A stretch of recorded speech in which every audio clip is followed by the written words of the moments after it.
children leave the house and you're still an adult and you have your cares and concerns. So I would hope that I could do a little bit of that. My daughter is 3.5, and I have not, and I woke up, I was like, I'll tell her how she should raise children, and that was, maybe I need to wait a little bit. But yeah. What are your thoughts on this, Rachel? Yeah, I mean, I think I'm struck by, I write a little bit in the book about how when I was in my late 20s, I was really kind of waffling, didn't even know really how to enter into this question. And my parents, they were very accepting parents, very supportive. They encouraged me to study and pursue my creative lives, but there was never any kind of like sense of, like when you have kids, I think they left it very open-ended. And so, one day I called her and I said, well, like, how did you know that you wanted to be a mom? And she said, well, it was never even a question. And so for me, it was a real question. And I think there are these moments where parents can, maybe they don't want to impose, they don't want to step on any toes. So they kind of like walk around the question. They'll kind of try to like isolate what the thing is that is going on, and that wasn't helpful for me. So my parents would say, well, if it's too expensive, we'll help you out, or if you're worried about the medical care, like don't worry, like we got you covered, or the child care. But those external concerns weren't actually what was like coming into play. I needed to be able to ask the question for myself, to articulate what was going on. And I think one thing that parents can do is figure out a way, and not just parents, right, but like in general, and one thing we try to do in the book is figure out what are those questions that are lying behind some of those surface concerns, or how do you even articulate where you stand? Well, you have to kind of have an entry point. And so I think as a parent, I would want to be able to have those kinds of conversations and approach it with curiosity rather than like a kind of leeriness. There's a way in which a person might walk away from your book saying, it's actually not good to think that much about whether you should have kids. Because there's just like a strand of thought with certain novels or whatever in your book that you get into these sort of circles of ratiocination that don't really go anywhere. So how do you distinguish the good kind of thinking about these questions from the bad kind? Yeah, so that's a great question. I don't remember if you already asked it, but I feel like I've been thinking a lot about it. And I wonder if in a previous conversation, I think I've been thinking about it since you've raised it. And so there's a fantasy or a nostalgia for a time when people didn't have to think so hard, or it wasn't so fraught. One of its expressions is we think in the kind of fantasy of unexpected pregnancies. So if you notice, two age-defining shows, at least from millennials, so Friends and Girls at different stages of their lives, they end on an unexpected pregnancy. In Friends, towards the end, with one of the main characters getting accidentally pregnant, embracing it, and then it's sort of like you lose interest in it. And Girls, literally, the last thing that happens, she gives birth to a baby she had unplanned manner. The show ends. We're not interested in these people after they have their kids. However sort of attractive that fantasy may be of lifting that burden of trust, I don't think that's possible anymore. So I think that position of thoughtlessness and carefree kind of entry in that decision, I think that's becoming unavailable to more and more people. That is actually one of the key things we want to point to in our analysis is, first of all, just noticing that how there's this dramatic shift from children being a part of sort of essential to human life. People understood it essentially intergenerationally, so having a past, having a future, probably doing something to bring about that human future in a direct way. That is no longer the case. Children are one project among many, the away, the cons and pros about. And not only that, we have a lot of cultural pressures to postpone that decision, alienating us from the choice of children, and of course, ethical, philosophical pressures that suggest that maybe it's not even justifiable anymore to have kids. In that environment, that thoughtlessness is no longer available. So it is not so much that we think, wouldn't it be nicer if everybody overthought the question? is that what we find is that people are lacking some of the resources. What we found, people are lacking the resources to think through this question, and it's in kind of ways, like I was saying before, that can lead to the question being made for them, or even if they end up having the kids, they're very ambivalent even about that choice. We've talked to so many people who have kids and are like, oh, tell me that I've done the right thing, because I think about having kids a little bit like I think about Amazon shopping. I know I shouldn't, but it's convenient. Or, I really wanted to, or I know I'll go to the same pop tomorrow. So, yeah. So, and I think that, so that position is not available. So it's not that we're recommending overthinking it, it's that we're saying, in order to get to a place where I no longer have to quote unquote overthinking or struggle with it, we need to do some work. And so what we hope to do is to help people lift the burden of certain kind of narratives and scripts and pressures and arguments that we think are not great, and free them to make that choice, actually in a place, hopefully having read the book, that is a little bit closer to what you're describing. One that's less fraught, one where I've put to rest certain kind of concerns, and I can now ask myself two questions. What shape I want my life to take? And secondly, where do I stand on the big philosophical question of, is human life worth living? Is human life worth perpetuating? I have a friend who is an anti-natalist. That is, she thinks that human life is not worthwhile, not worth perpetuating. But she has children. She has children because she's like, I can't imagine living a life without children. They make me happy, and she feels very guilty towards her children and very angry towards her parents for having her. And now she's caught in this cycle. Her kids are probably gonna have to have kids to keep them happy. She views it as a very selfish decision to have had kids. So my question is, like, do you think it's wrong, somehow immoral, for somebody who's an anti-natalist to have kids, first? And second, and like, I've probed her on this, I didn't believe that these are actually her views, and like, I've probed her pretty hard, and it goes pretty deep, let's just say. Is it wrong, is it wrong for an anti-natalist to have kids, first? Second, are there any wrong reasons to have kids? Like, what are some wrong reasons, if there are such? By the way, if you can make your way over here, there's spots where people could be sitting instead of standing. So I don't know if that's possible. There's a whole piano bench. Yeah, there's a whole area. It's just that it's a little stuck. So you might be able to come and then go that way or something. This is kind of an indirect response Yeah. to that problem, but recently David Lynch tweeted about having emphysema, and he said, I loved every minute of smoking, so he knew it was bad. I feel the same way about smoking. But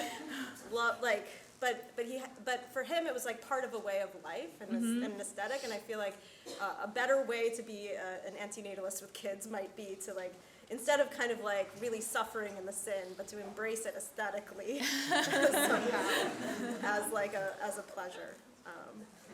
So I would take these questions in reverse order. So I'll say something about the only circumstances that I think should give us moral pause about having children, and then see how they apply to the anti-natalist.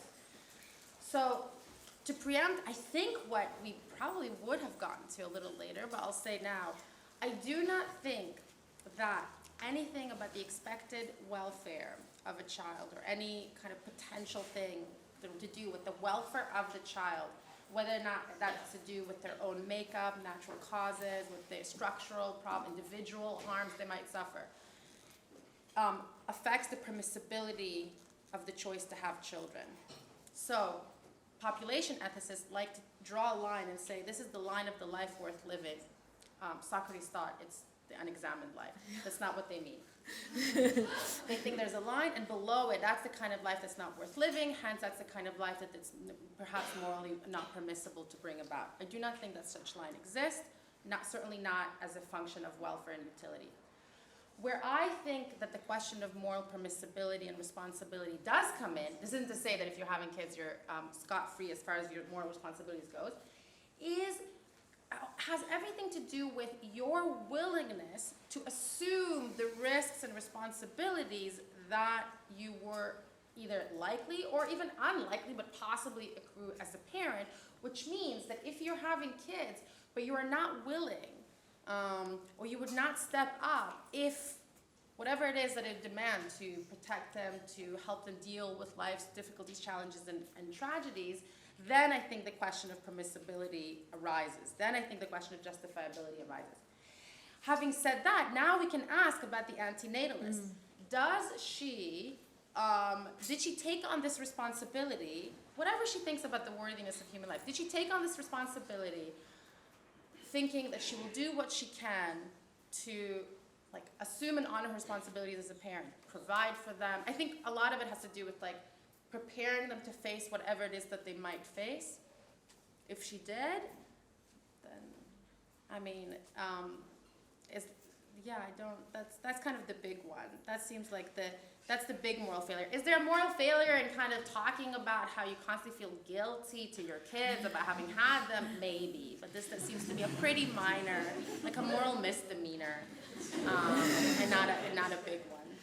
Do you think that we either do or ought to take our duties as parents? You were just sort of, describing that, the responsibilities you have, the duties and responsibilities, more seriously than the duties we have in our other roles. So in addition to being parents, we might be spouses, teachers, friends, daughters, sisters, citizens, employees, public intellectuals. We have all these other roles. Are somehow the duty of a parent, do we have to take those more seriously? Are they more important? I don't think it's possible to answer that in the abstract. So the question I hear there is the question of,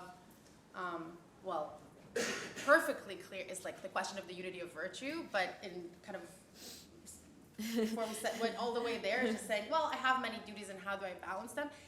The duties of a parent themselves come in different priorities. What it means to be able to tell how important every single one of the things that I could possibly do that would count as me dispensing with my responsibilities as a parent. Are they more important than saving lives? Are they more important than being a good friend? How do I rank them? That is practical wisdom, it seems to me. And in the same way that there are things qua friend that are very important, like being there in their wretched time of need, and there are things that are it's fine if you didn't, I don't have to laugh at all her jokes.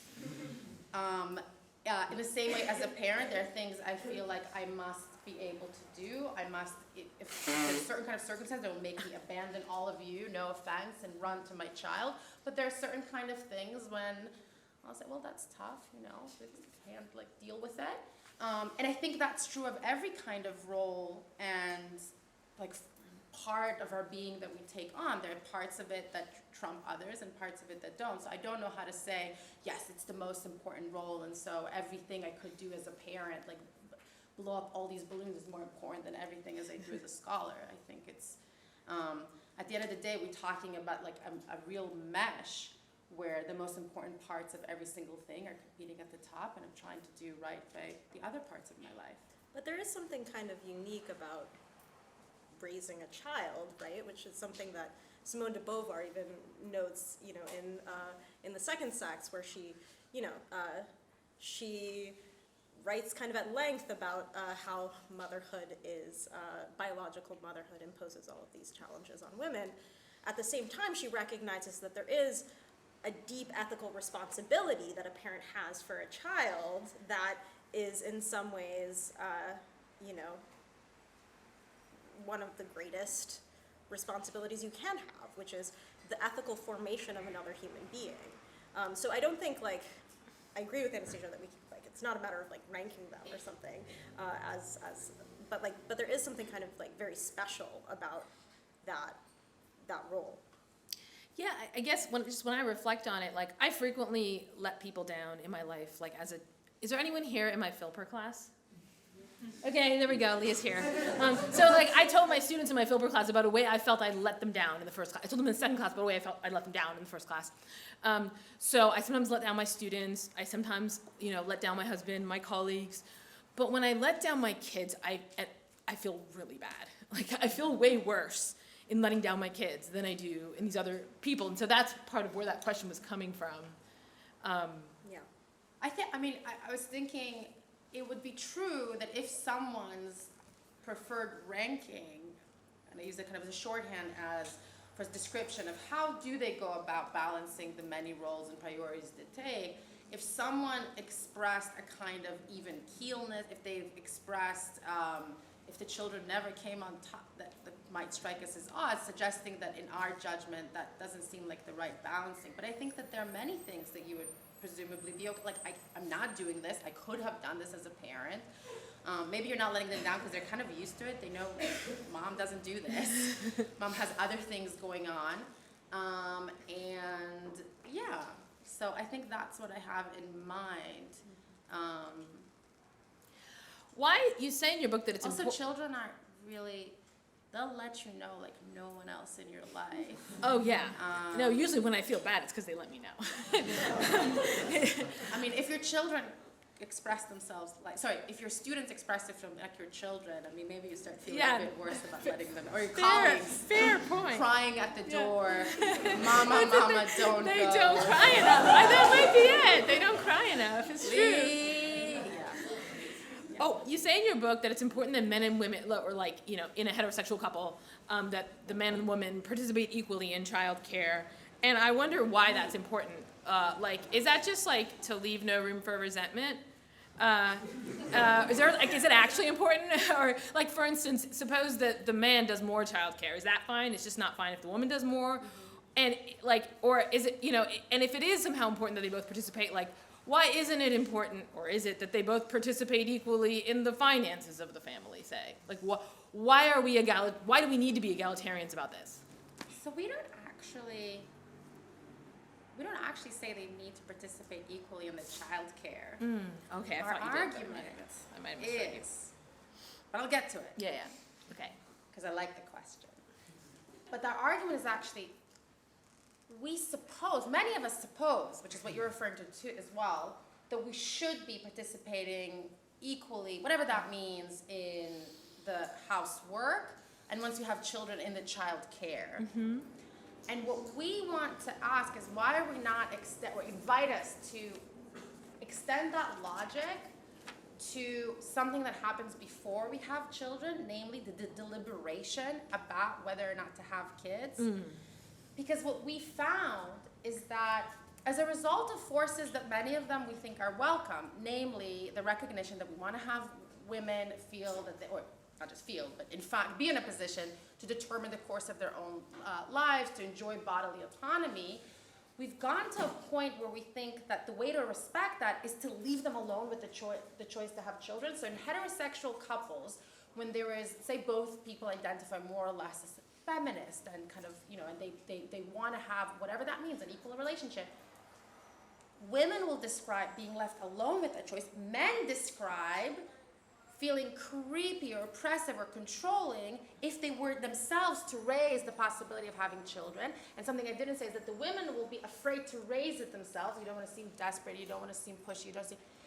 And so they're left alone with the deliberation, and what it means to be supportive is incredibly unequal from the side of men, because people say, oh, I'm supposed to just kind of acquiesce, I'm supposed to defer to the woman, whatever I choose. And what we say is, you know, the response, whatever you want, honey, that's pretty frustrating when you're trying to decide what to have for dinner or what to watch on the streaming service. It's pretty unbearable when it comes to having children. So it's a case where the cultural force, you know, it's supposed to be helping women, but it's actually isolating them with that choice. So more than we care about how you divide the dishes, we care about how do we make room for open, respectful, non-oppressive, not choice-compromising conversations where both parties feel like they're equal partners to making this decision. Because I feel much stronger about perhaps both parties needing to be taking responsibility for this choice and making it together than I feel about how they divide their laundry. Because it also instantiates this kind of inequality in the like emotional and kind of intellectual experience of being a partner that is co-parenting. Like from the very get-go, you know, women often complain that they're the ones that are doing all of the parental admin, basically, whether it's like, you know, making doctor's appointments or what have you. And also then when something goes wrong, when the child is, you know, if a woman is the one that's made the decision, if parenting is hard, which it will be, you know, there can be this like added level of kind of guilt for that responsibility. It isn't like you're kind of in it together.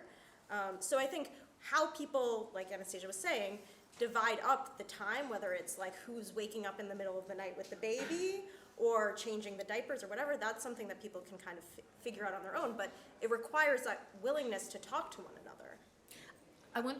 Oh, sorry, go ahead. If I may then also say something about the actual division of labor in the household, I actually, on that, my general position is that we shouldn't fetishize what I think are ultimately superficial interpretations of what it means to be progressive or egalitarian within a relationship.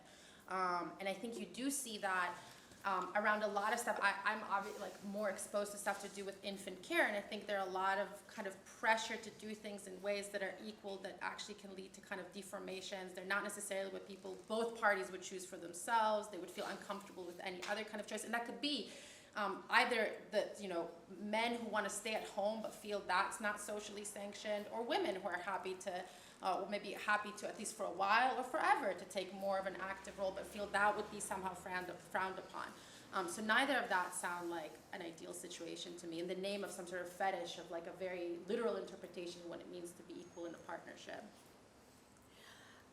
So, I last time we talked, I asked you about this thing that really struck me in your book, which is that at least there's a narrative of everyone feels pressured, and everyone feels like they bravely fought pressure to land on their decision either to have or not have kids. So the women who have kids fought the pressure to not have kids, in our world, and the women who don't have kids fought the pressure to have kids, and they all triumphed against these forces that were oppressing them. And that, you say, we're living in a world that is both pro and anti-natalist. And something that occurred to me that I didn't bring up last time is that part of why I think everyone feels pressured is that they also feel like whether you have or you don't have kids, a little bit like you're taking a stand, like you're making a statement. And I think there's something about the modern world, by which I mean like after 1880, where there's just a lot of activism, or there's a lot of like public intellectuals, like people like us. There's a lot of people trying to change the culture. Everyone's always trying to change the culture. You guys want to change the culture too, right? And I feel like sometimes I have this feeling about it, like maybe if we just all stop trying to change the culture all the time, that everything would somehow get calmer. And that a lot of the trying to change the culture creates this backlash. Anyway, this is a dark and nihilistic thought, and I want you to take it away from me. But is there a kind of problem with just the way in which we all sort of see ourselves as activists and culture changers? Mm-hmm. Well, let me take a step back to just give a little context about how people experience this, which is that, when we talk to people and ask them, do you feel pressure to have kids? There was a remarkable division based on how people were leaning in the first place. So if you wanted to have kids, if you had kids, you might feel extraordinary pressure to not have them, right? You could see, it's a very child-unfriendly culture that we're a part of. Mothers have it really tough. If you felt like you didn't necessarily want kids, or were ambivalent about it, or decided you didn't want them, you could feel an immense pressure, social pressure, to have them, and you can kind of see those signs depending on where you land. So there's this kind of division in the interpretation of one and the same society, and I think what we found is it's a testament to the fact that the question is so fraught for people, right? They really feel like they have to justify that decision in this sort of activist way. They see it as an identity that, either you're, a parent or a non-parent. There are these huge kind of divisions socially where people feel like, oh, well, I have my mom friends and my regular friends or something, but you can't combine them. The twine shall not meet. And so I think it's really, really evident, that people feel like this is something that reflects deeply on them. It's something that they have to take deep responsibility for in a way that maybe they didn't before. Right. Answer the question of what the question of like, well, wouldn't it be if everyone just calmed down and took less stances on things, maybe it would be better. So it might be helpful, not to you, Agnes, but to the people in the room, and I hope it won't be a surprise, but maybe it would be. Rachel and I are actually not in the business of getting people to have babies. We are not hoping this book will help people decide to have children. We are hoping that the book will help people navigate the choice. Where you end up is not one of our goals. We do have another goal, which is a separate question. We do hope to convince you that we think probably every single person in the room is in a position to embrace the goodness of a human future. How each of you decides to say you've agreed to this argument, and how each of you decides to take part in supporting that future, if it's being by a parent, biologically or otherwise, if it's being involved in a personal capacity in the lives of children who aren't yours, as a godparent, as Rachel is to my children, or as a teacher, or as a mentor, or as a counselor, or as a journalist, or as a politician, that's something that we leave up to you. And I say that because in a way, we absolutely agree that one of the problems is that this choice has been rendered as one that's identity, political, ethical identity constituting, one that we think, again, is one of the reasons it makes it hard for people to make it. Today, that is particularly true of progressives and liberals. That's not something that conservatives and religious people are not necessarily having difficulty navigating the choice because it's been politicized. It certainly makes it harder for liberals and progressives to make and think through the choice because it has been politicized in the way that it has. We invite people to recognize that what's at stake is not just a political question, but first is a deep human question, is a question of the shape my own private life that will take, and this question I've been alluding to, which is a question that's been asked for over 2 millennia. Is human life worth living, and therefore is it morally justified to bring more to it, or somehow it would be put today, subject unconsenting human beings to it. But in a way, we say, yeah, we want to bring, in general, what I think about activism, let's put that aside, this shouldn't be one of the things we think should be politicized or kind of fall victim in the activism wars in the way that we think it certainly is right now. So I want to ask you about that argument about the value of human life, but in a weird way. So your argument is sort of rests on this idea that there are certain infinite ends, or there are certain activities that are completed every moment, such that you could keep doing them and you never used up the value of how good they are. And I was wondering, does this argument for the goodness of human life give you any leverage to distinguish between the kind of human future where we discover medically some way to indefinitely extend human life, and so all of us could live for a couple thousand years, or the kind where we have children? Like, say we don't have children anymore, we just all live a really long time. No, that argument cannot favor one choice over the other. Temperamentally, I'm just not a sci-fi gal. This is gentle. I mean, I've had the misfortune of having to present some of this in a contemporary metaphysicians conference, and it was like my multiple time instantiate, like my time worms, I really forget, were like living out different scenarios. We were time traveling, like we were really testing what the argument could distinguish between. I was like, not much. What the argument can do is talk about that from the position of me engaging in certain kind of activities, ethically good activities, activities of unconditional worth.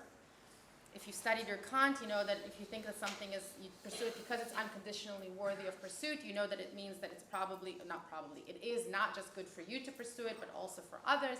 And what we invite people to notice that it actually means that unconditionally applies also to time. So if it's good to pursue unconditionally, it means it's good to pursue not just right now in the present, but also indefinitely into the future, all other things being equal. If you do it by cloning yourself, by having your children, by extending yourself indefinitely, this argument can't help you. But I'll say something a little further. I mean, I take it that the interaction between the facts, the biological facts in this case of a reproduction, and the kind of a big theoretical, abstract, ethical argument, one way or another, like it's supposed to help us navigate the given material reality. And the given material reality we're living in right now is one of biological reproduction.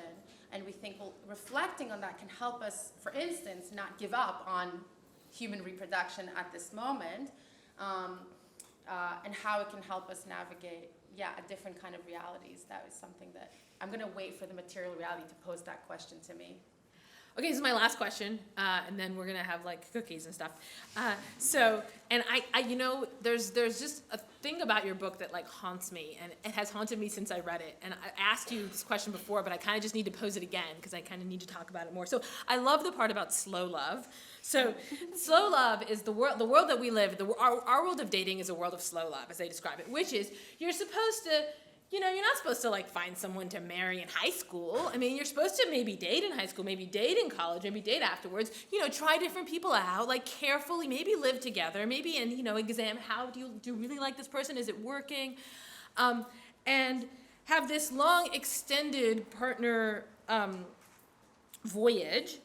Sometimes it's called sort of capstone as opposed to cornerstone marriage, right? Like the marriage is like the end of the story of your development. And in particular, you point out that the sort of conceit is you shouldn't do this with a view to child rearing. It's got to be an end in itself, right? And the difficulty is like when you spend all this time, ignoring the fact that you want to have kids, and then just choosing, just doing the slow love partner journey, then like it can come kind of as a shock, the question of having kids. So the thing that I observed to you last time that really struck me was that the sort of ethos of that slow love journey is deeply fatalist.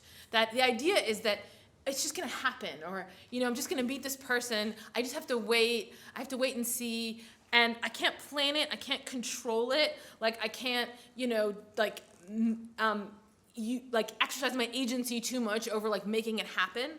That's the view people have of dating, and people have the exact opposite view about childbearing. So they really, this is a quote from your book, people have an overwhelming commitment to maintaining agency over their own life, a reluctance to foreclose options, a need to stay in control, and never end up the victim of circumstance. All of that is only about having kids. About romance, no, everything goes there. And so I'm just like mystified by this, by the fact that we adopt these two different frameworks. We're like totally happy and content in fatalism, like, maybe our eyes will meet across a room or something.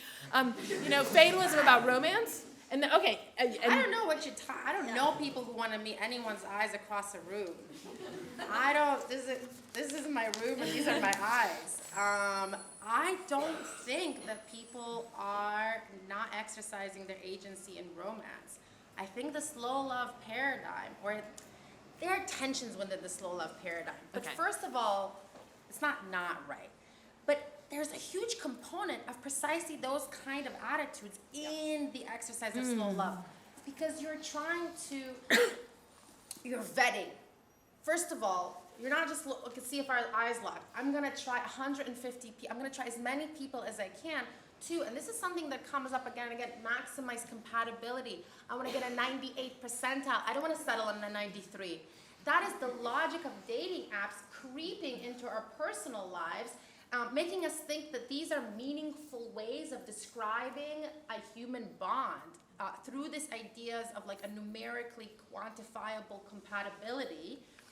And the point of postponing the milestones of a relationship, so waiting before committing, waiting before introducing to the parents, waiting before moving in, waiting before getting your pet trial in the child, waiting before marriage, waiting before having kids, all of that is not an expression of my carefree spontaneity and being a victim to circumstance. That's an expression of wanting to make sure that I am as secure and stable in my relationship as possible to ward off against the possibility of it falling apart. It is a way of trying to meet a standard of, as I was saying, security and stability, and we see things very like that, by the way, across people's professional lives. So people are seeking a incredibly high, murky standards, undeterminable standards of readiness before they even think about family. They do the same in their romantic relationship, trying to make sure they never make a mistake, not opening themselves to chance in their personal lives. Something similar can happen, and even thinking of personal development. Let's wait with it until I'm the person I know I am. God forbid I'll change and I've made the wrong commitment in my choices. So I actually think that we see that idea of the spontaneities and the eyes light, I mean, that's being really compromised. And that's what the slow love is an expression of. And that would be my first part. So in some ways, those are deeply compatible. I do want to jump off of something you said. You said, oh, you know, so the marriage is the capstone. Yeah, and that's so important because it means children are the afterward. Yeah, afterthought. That's not even, right, that's not even part of that narrative. That's something, if it happens, like that's the bit that's supposed to really kind of happen almost behind your backs. That's the thing you're supposed to happen without that clear planning and deliberation in a way. But yeah, I mean, our attitudes towards love, family, and children are incredibly like fraught and complicated. But in this way, our emphasis is really on this unwillingness to try and open yourself to chance that we think at the end is part of the forces that are recommending not just having kids later. It is not the case that people in their mid-20s are thinking, I'll have kids in my mid-30s. They're thinking, I'm going to start thinking about it in my mid-30s, right? And so we have these scripts of what it means to be successful, what it means to live well in terms of dating, in terms of personal development, in terms of my career and my finances. They're all telling us you don't have to think about it yet. We have the ethical challenges that we've kind of touched upon. Hopefully we'll talk about a little bit more after our quickies. And together, they're all bringing us to a place where we're alienated from the question of children, and as I always say, can find ourselves having that question being made for us. I do think that there are two things going on where there is this kind of fantasy, right, of the natural bond, that like sort of star-crossed experience that one, can, hold out for. And then the reality of it, the kind of machinations of it under the surface, which really are focused on this like emphasis on maximizing compatibility, supposedly in service of this kind of like fairy tale ending. But what's very clear is that people feel like they have to separate their romantic pursuits, their love lives, from, as Anastasia was saying, any kind of like family aspirations. So like we refer to the study by another U Chicago alum, actually Eliza Brown, who talks about, she's a sociologist at Berkeley, and they interviewed many women who were undergoing egg freezing to ask about what was kind of driving that. And instead of it being just like, oh, I want to like pursue my career or what have you, what people really wanted is they feared the idea that they would settle. So they wanted to be able to disentangle their desire to find a partner from the desire to have children, which is a little bit unusual because historically one would try to find a partner who you could have children with. And so the idea is that love is something that is threatened by the potential of having a kid. And maybe just to underscore that, we can say compatibility includes every category. Your political affiliation, how you feel about your finances, how you see your travel plans, your taste in absolutely every kind of aesthetic category of your life, except for the question whether or not you want to have children. Right? So that's not part of that question of compatibility. That doesn't speak to whether or not you should be spending the rest of your life with this person. Yeah, and I don't know if I'm dating myself, but if any of you have seen Twilight, or Reddit. Or Reddit, right? There are books.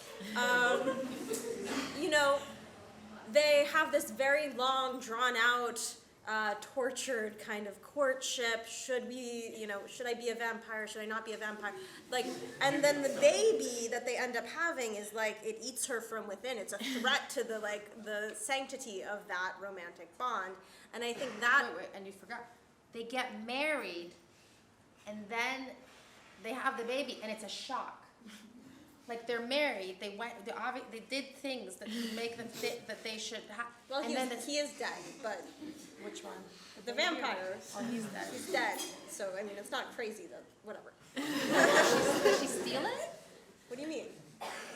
Never mind.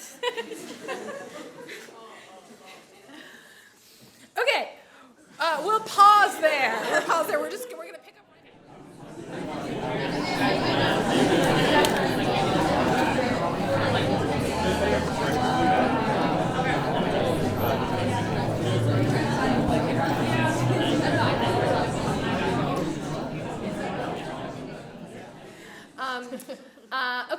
questions?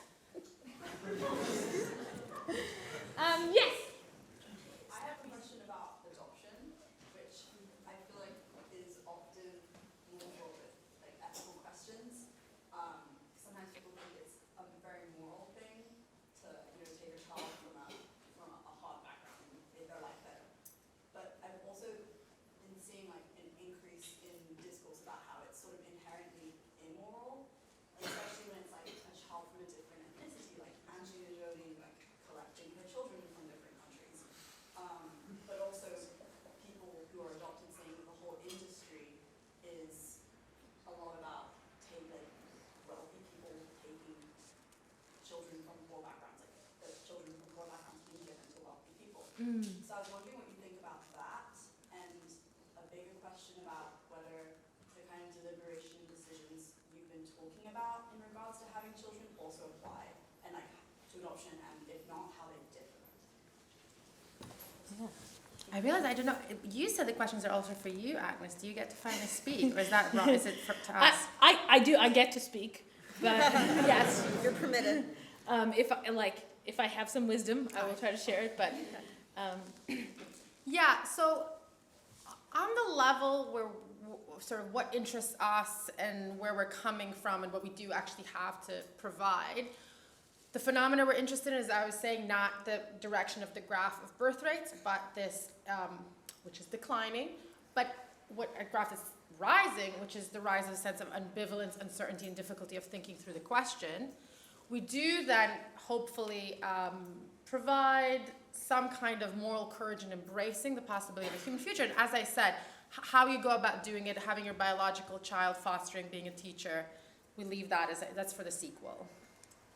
However, the question of adoption, having a biological child, or adopting, it's something that's obviously overlapping with the questions that we raised. And I thought you very thoughtfully said, in kind of a previous moment in the discourse, people will say, oh, right, well, having children might not be justifiable, but you just adopt.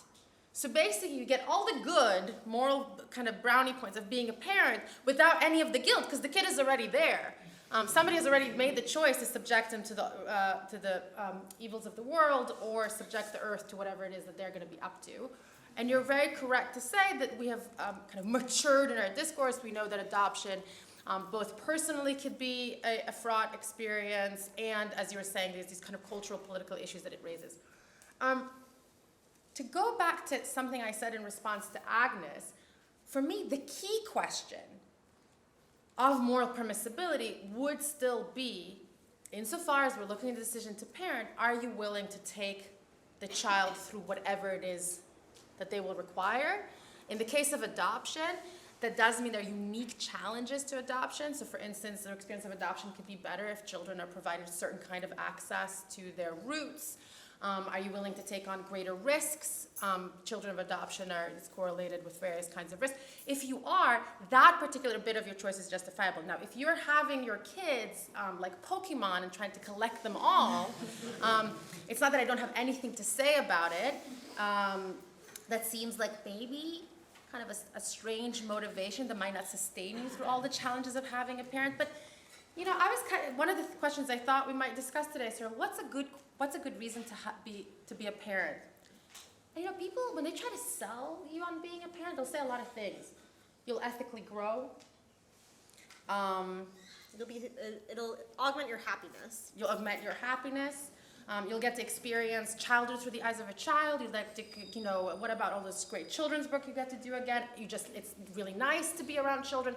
There's an amazing, unspeakable, indescribable, phantasmagorical love that you might get, and you can't have it if you don't have a child, so it's your only chance on that hit of the love of having the kid. And my point isn't none of these things are true. My response is from what I've seen, and people talk to me now about these experiences because this is my job to talk about having kids, all of them are true sometimes, and all of them sometimes are not true. In being a parent, you open yourself up, ultimately what is universally true, you open yourself up to tremendous vulnerability. As vulnerable as each of us is in their own person to pain and struggling and challenging and tragedy, you become doubly, if not more so, with every child you have. If you're willing to do that for another person, in the case of adoption, that seems to be the key if what motivated you originally was some kind of, I don't know, some sense of vanity. I don't know, people have kids for vanity. People have kids because they think it'll be fun. But I don't think that's what we should be morally evaluating. I think what we should be evaluating is, okay, that's cute, you wanted to have fun. Do you understand, as you certainly do because you're a human being, that another human being is as vulnerable as you are, because none of us are self-sufficient and none of us are immune to trouble? And if not, and you're willing to be there for them as a parent, that's good enough reasons for me. So I have two thoughts that are a little indirect on the adoption question. The first one is, when my first child was born, I don't know why we did this, but me and his dad would have these conversations about, maybe he was like a week or two old, at what point would we have traded him for our real biological child if we learned that he had been like switched to birth? And the thing, we just like, we just enjoyed having this little discussion. And the thing that shocked both of us was like, we would have done it in like the first hour and even the first like 6 or 7 or 8 hours, but like by the time you get to a day, we're like, no, he's our kid, we're keeping him. And it was amazing how short, I mean, we wanted the other kid too, but like, we're not giving up this one's our kid. So that was surprising to me, that we had consensus on that. That like, it, like already my attachment, you know, after like a day or 2 days or something, my attachment to him was to this particular individual, not to like this particular individual insofar as I believe he shares my DNA. And that's partly what made me believe like, oh, okay, adoption makes sense. But here's the other thing. So I think like I left, you know, the place where I was born at a young age, like age of 5. And my parents took me and my sister and moved us from Hungary here to America. And they cut us off from our roots and our family. And like we lived in a place where we never had family or relatives, where we stopped speaking our native language, where we were part of a very different culture. And there was a real trauma to that. Like even to the part where it's like, you know, my relationship with my grandparents would never really be repaired from that. And then I had cousins I would have grown up with, right? And that's the kind of hard, I think we made the right decision, but it was like a hard decision, the kind of hard decision that parents have to make all the time. So I guess I see the adoption decision as sort of continuous with that. Like, yeah, there are going to be like real harms to your kid, but you're gonna harm your kid no matter what. Yeah. And so it's just a question of like taking seriously, and maybe there's like a little bit of a desire to say, I don't want to believe there's a harm from the beginning. Like, I want it to at least start out perfect, right? And with the adoption, it doesn't even start out perfect. But it's like, it pretty fast is not going to be perfect anyway. So if we just get away from the idea of it starts out perfect, then we see that the person facing that decision is in a sort of similar position to the person who's not. Other questions? Yes? We talked a lot about like what moral or ethical obligations that a parent has to their child. Are there any ethical obligations that a child has to their parent that go beyond the normal moral obligations any human being has to another? To obey them without questioning.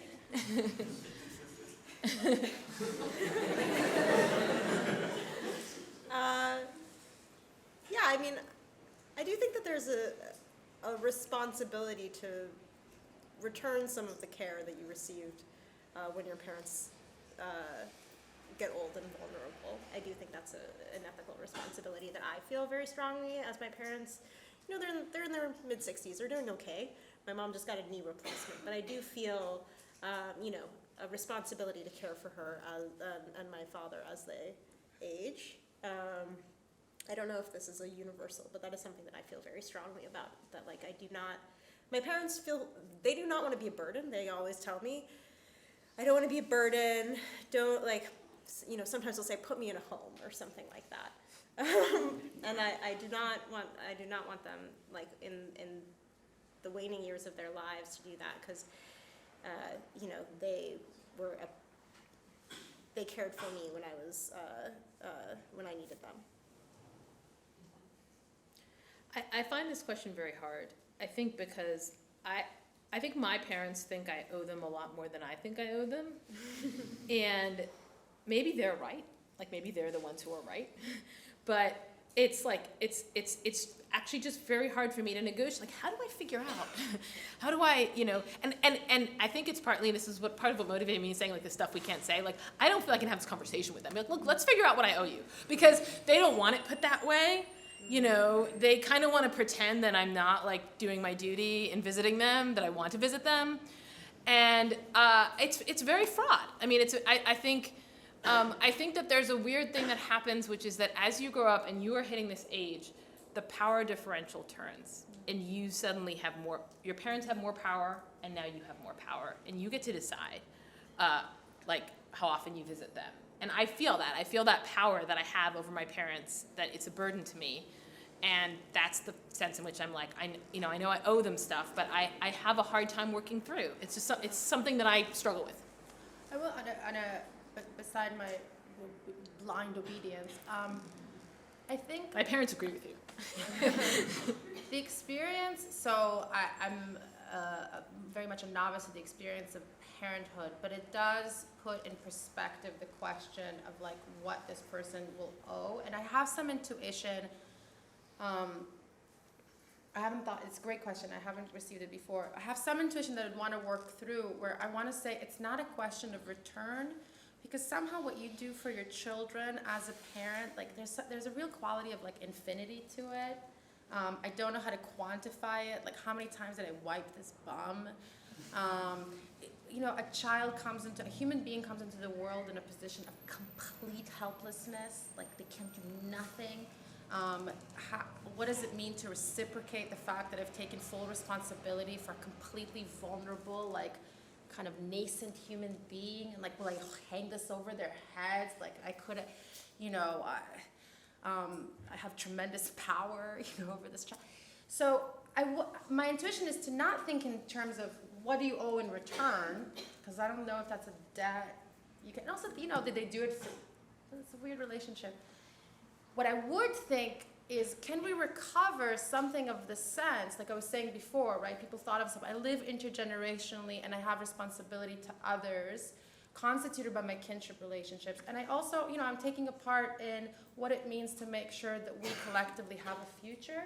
And that means we need to care for the elders of our society in the same way we need to care for the young of our society. And the way we organize that care of the young is through these biological parental relationships. Who knows? Maybe there'll be some other kind of reality later.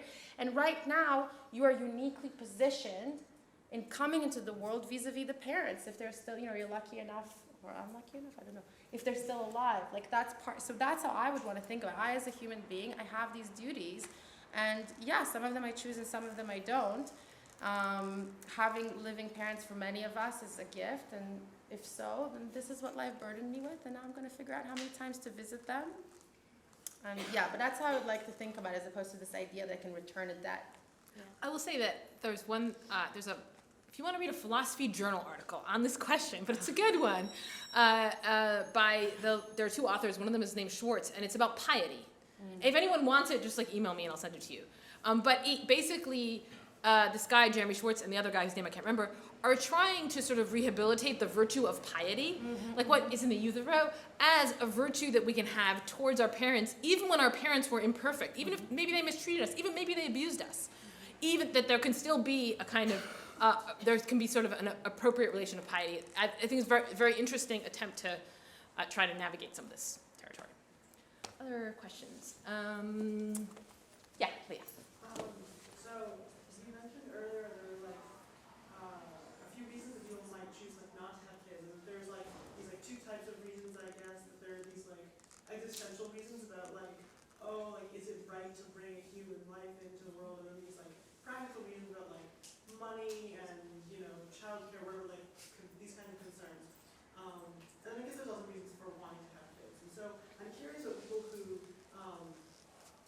have a kid and then they decide starting the decision of having another kid.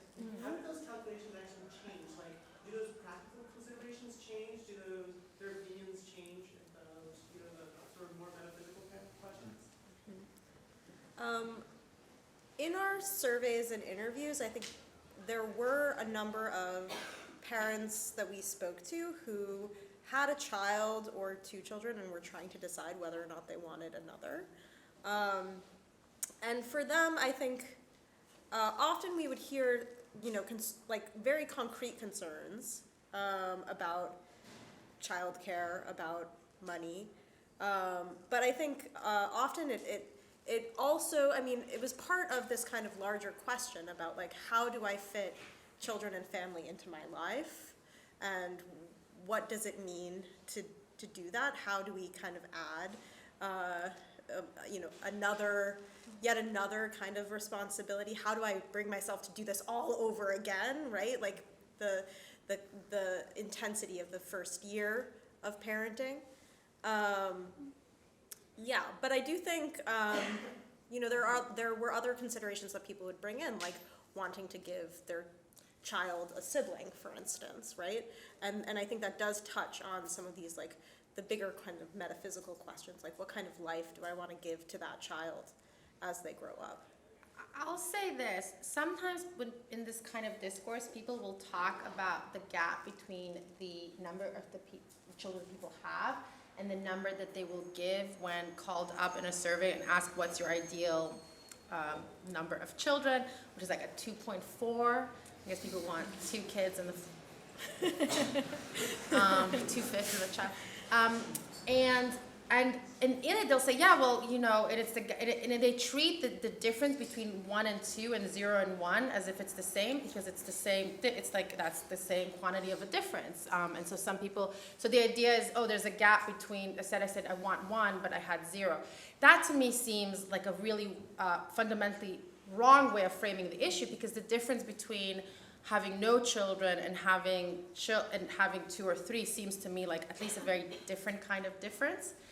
But I'll say one thing, Rachel is right, people bring up all sorts of kind of considerations. As you can imagine, putting aside Agnes's maybe friend, the anti-natalist, for most people who have one, some of the kind of big ethical, is it okay to bring any human life into the world, those questions, just by virtue of not wanting to be hypocrites, that put aside, the practical ones, the larger. But for me, what's really interesting is this question of in having a child, how you position them into the world. And I'll just share that personally, what was really salient for me, I'm an only child, my husband is an only child. And what was really salient for me is actually kind of what we touched upon before, which is this question of how do you constitute a human life, and how do you equip them to deal with everything that life will bring about? So people treat very cynically this idea some people have kids because it's like a pension plan. And it's supposed to be very selfish to have kids because you want somebody to care for you when you're older. I didn't have kids, so I'll be cared for when I'm older. But I think that I did definitely, when thinking about having more than one, thought about the kind of burdens and responsibility that being alone in the world places on you, and the way in which it perhaps, or hopefully, in having a sibling, those will be shared for them. And wanting to give them that throughout their lives, to have somebody who has seen what their life was like, burdened by the very particular things, very particular parents, and very particular environment that the one child will live. They'll always have one person to share that with. This side. Yes, in the white t-shirt. Yes, you. To what extent so there's posing the question, there's good reasons and bad reasons to have a child, or maybe more if you're not willing to take on the responsibility of having a child, maybe it's a wrong decision. To what extent would a parent be responsible for the consequences of making the wrong decision in the resulting child? If there's some kind of, I don't know, there's a parents are in school shootings now, are being are culpable to some extent for the actions of their child. To what extent are parents responsible? Sorry, can I just clarify the question? So at first I thought you were asking, if the parent makes a wrong decision, that is, they should have decided not to have a child, I don't know, given the resources or given whatever, but they have a child, to what extent are they responsible for the child? But then it sounded like you were asking, if your child does evil stuff, are you responsible for what they do? Those seem like two different questions. Yeah, I guess my question is are the consequences of the action of having a child, to what extent are they responsible for this? For the action of having a child, to what extent consequences For the of a actions child of is the the whole life of that child, right? Yeah, That and so maybe not the whole life of the child, but the life of the child as a child. I will say this, given the way I frame it, let me say two things I don't think they're responsible for, and then one thing I think they are responsible for. So here's one thing I don't think they're responsible for, and a lot of people in framing the conversation, and particularly in the philosophical context today, will disagree. So they will say, your overall well-being of the child, so the well-being at every moment of their child, is something that you are also responsible for. Why? It's the consequences of your action. If you hadn't had that child, all that pain and all that pleasure and whatever befalls them wouldn't have happened. Hence, you're responsible. This, to me, seems like the wrong way of thinking about moral responsibility. I do not think that you, over and above the actual causes of misfortune, tragedy, and pain and frustration in your child's life, man-made, structural, natural, you, as a kind of uber responsible, I think it's very narcissistic, by the way, are also meta responsible for all of it.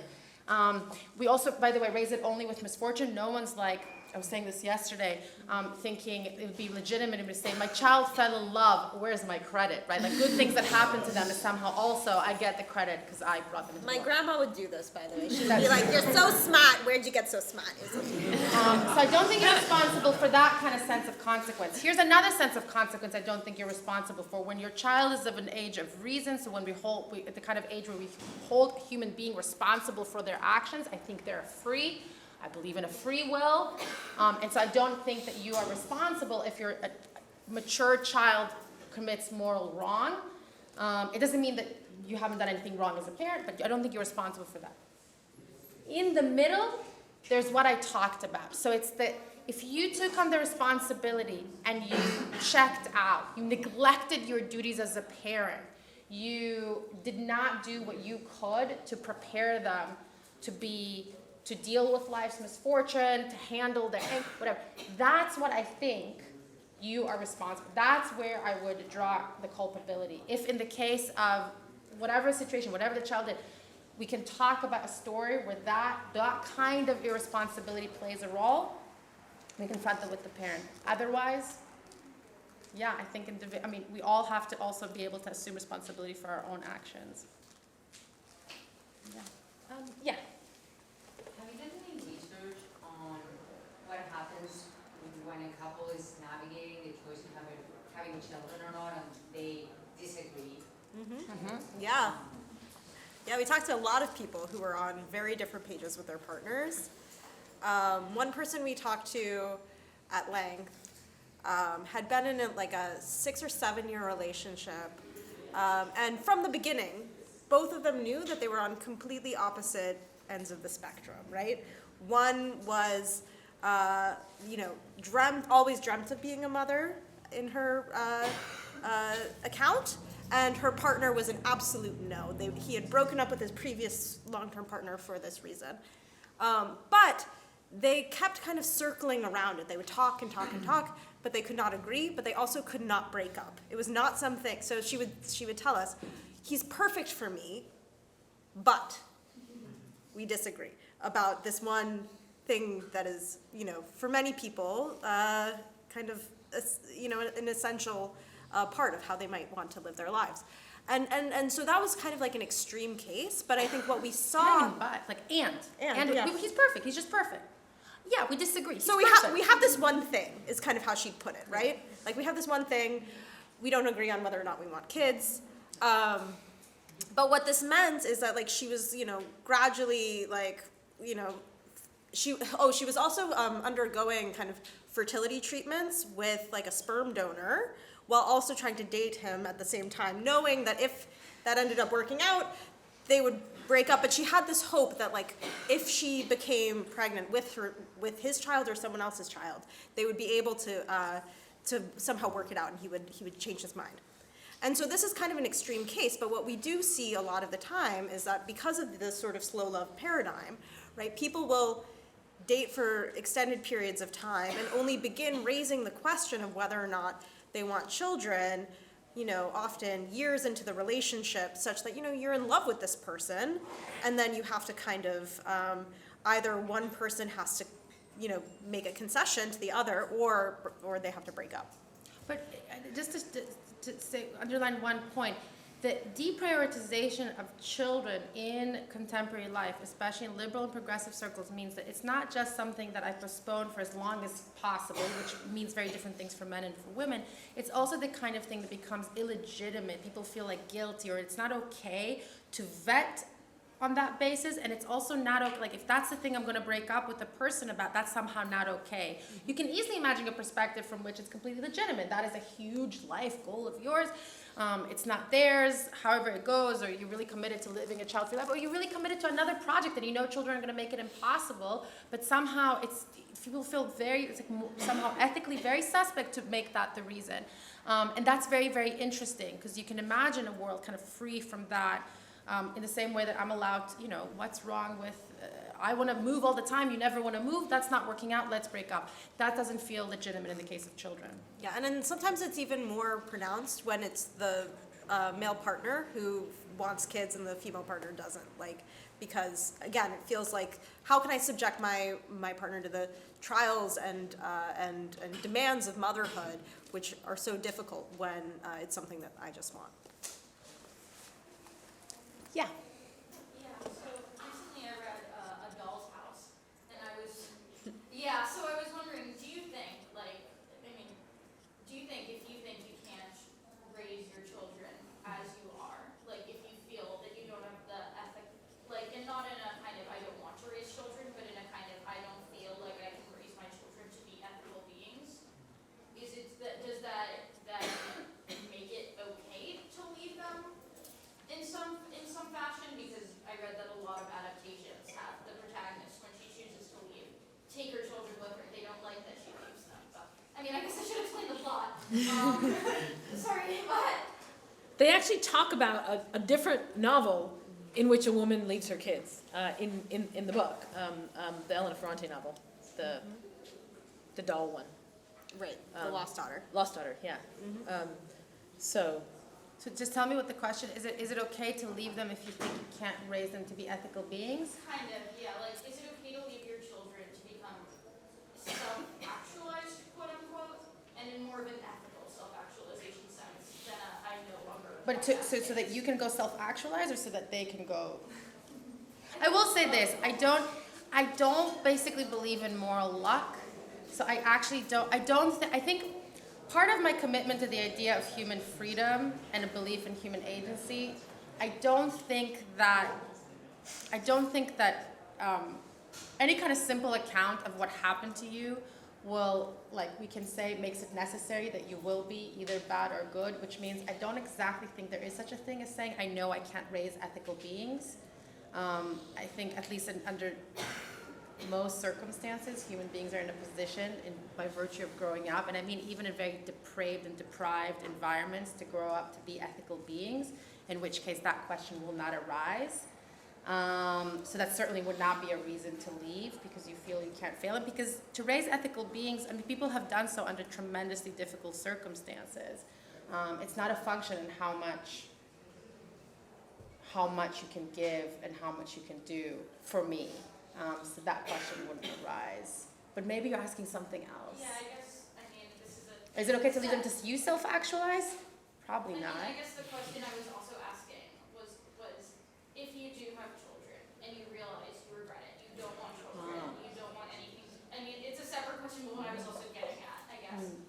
What then is it ethical to what should you do, I guess? Should you completely abandon your children? Should you raise them and resent them on some level?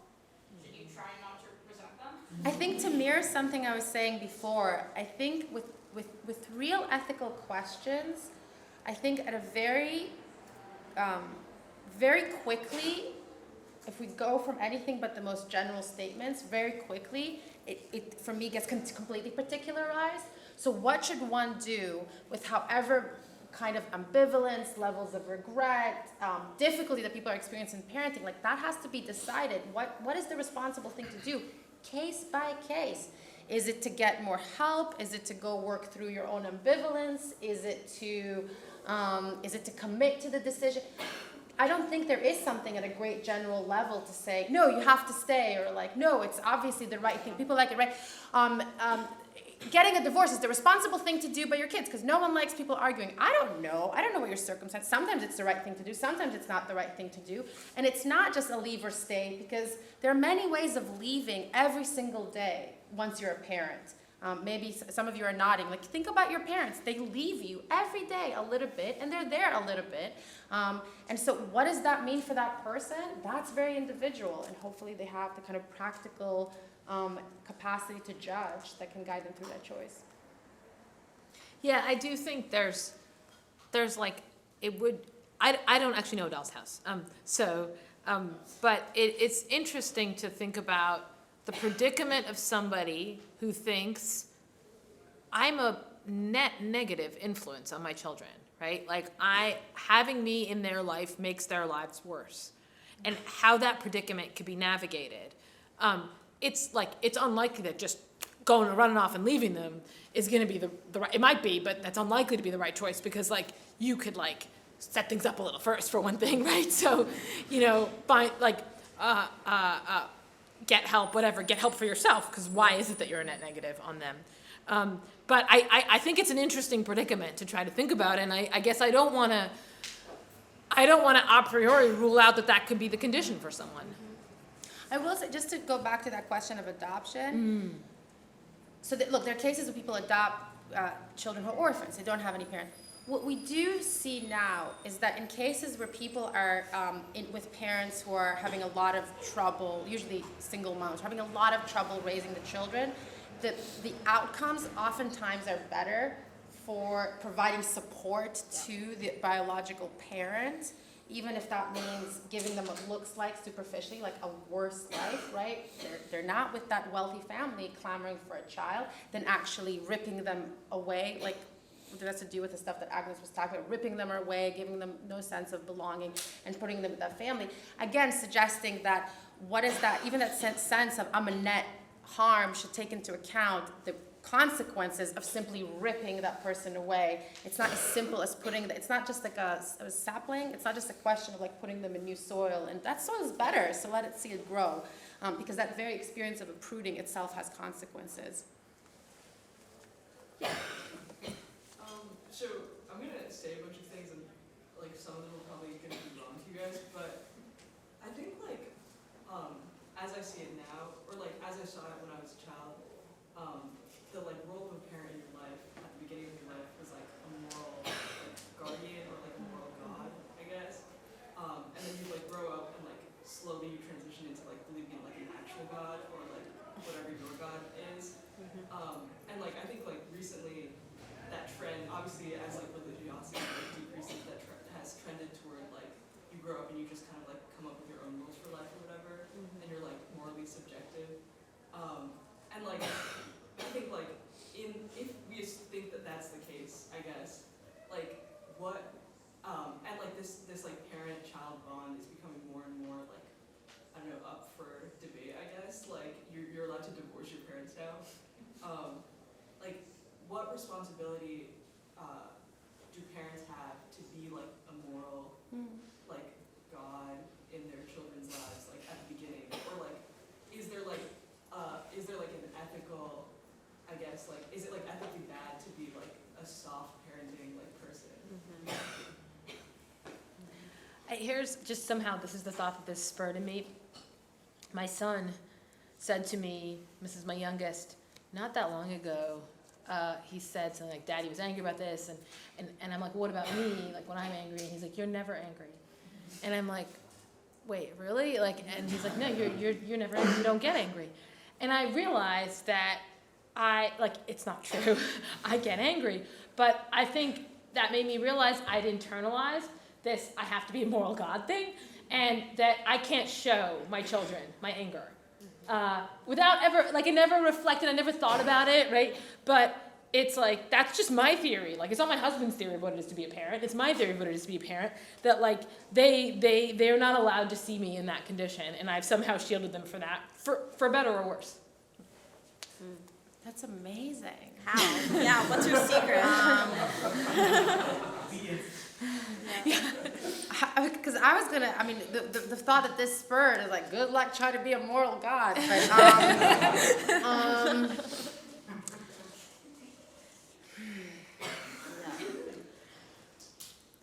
So I've thought in a different context about, or one can ask, like, what does it mean to kind of foster the moral development of a child? So now we're getting a bit into the nitty-gritty, this is still a theoretical level, nitty-gritty of parenthood. And what does it mean to foster?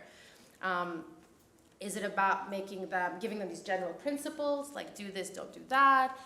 If it's not that, if it's about navigating kind of infinitely unknowable situation, how do you do that? Do you just model, like we talked about modeling before? Do you just respond to their emotions, which is kind of the gentle parenting way? Right. Do you just respond to their emotions? Do you actually modern fallibility, which Agnes for some reason refuses to do? And yeah, I guess what I would say is like try to say that is what's at stake in your question. My intuition is that you're not responsible for. I mean, something about showing that being an ethical, moral human beings doesn't mean doing the morally right thing all the time, but it's also modeling that kind of failure if it means, okay, in my case, it just has to be. Sometimes I'll get angry, but how do I show them that I can also take responsibility for it? I can also apologize for it, so I can also show them that I take measures to maybe be a little bit different next time. But now I feel like I'm being like some like influencer self-help about parenting, and so I feel like I also just think that like, the experience of growing up inevitably is like finding out that your parents are flawed. Like whether or not that's something that is like essentially contemporary, I actually don't think it is. I think it's just part of like maturing is starting to recognize your parents as human beings and not these kinds of like infallible agents. It does suggest that they start off as infallible agents though, if you have to make the transition, right? I think there is some sense that like this person is, if you grew up maybe in a stable home, like this person is someone who will be a source of solace or a kind of rock in my life, and then to realize like, oh, there are all these ways that they're failing me and disappointing me, and yet the recognition that doesn't make them bad people, that doesn't make them bad parents per se, right? It's like a way of kind of maturing into that relationship. I wanted to say one story of my kids don't think I'm perfect. They think I don't get angry, but I have to tell the story of when my son realized, my oldest, that I was more fallible. He was 7, and me and his dad were explaining to him Peter Singer's drowning baby argument, and we were discussing it, and okay, but if the baby is drowning in a lake far away, but you can put a coin in an arm that pulls the baby up, do you do it? And he's like, yeah. What if they're all the way on the other side of the world? What if you send a check? And he's like, yeah, you do. And he's like, so like, how much money do you guys send away? And we're like, oh no, we don't actually send any money away to people who are far away who are, and he was shocked. He was like so shocked. It was like he'd learned he had evil parents. And he insisted, he had about $50 that he'd saved up from birthday money. And he insisted to immediately donate it, and I said, okay, I'll do it. And he's like, no, I want to watch. Because he shouldn't trust me, the person. So. That's an incredible story. You wanted to say something? Well, I mean, I also remember having that experience, but with my parents. It was like, I was like, why are you giving money to our relatives and not like poor people across the globe? But I feel like if you accept that, like, you're like a morally infallible, or like you seem morally infallible to kids like from a young age, and then like kind of like they realize on their own or whatever. Is that like a good way, or like if that is the case, like do children still have to like accept their parents once they realize that, like accept their like responsibility to their parents, or like is that a good thing for like, or like does it, I don't know, I guess like does it encourage children to maintain like a bond with their parents as they grow older because they're like, okay, my parents were like fallible or whatever, and like, like they can be evil and like, or they were evil or whatever, and like I still want to like, because I have like some piety or whatever, I don't know, or like, is it like the opposite, and have the opposite effect, where it's like, oh, so my parents like are like fallible, so that means I don't have responsibility to them. So we're saying parents, like, oh, we have these really special people, And it just so happens to be, because everyone is like laughing and nodding, like they keep on turning out to be fallible. There's like a special category of people called parents. Yeah. They're morally fallible. Human beings are morally fallible, except for those who are saints. So it seems like, I'll put it this way, it seems like in a good case, going through the process of learning that your parents are fallible should prepare you for accepting human beings in general and their fallibility. So a failure to go through that will often suggest you have a failure to, it's like a personality disorder, right? It's a failure to accept the fact that people err, they disappoint us. We err and we disappoint. So it seems like it's just, I would say it's a state of like health, ethical health, to grow up to a position where you can negotiate, like you learn to apologize, to forgive, sometimes not to forgive, learning what that means and how to navigate. That seems to be, and that seems, what I wanted to add is that it then seems to me that it's part of the responsibility of the parent. That's how I would like to think about it, is how do I navigate, model that for them, whatever, take them through that discovery in a way that doesn't destroy them.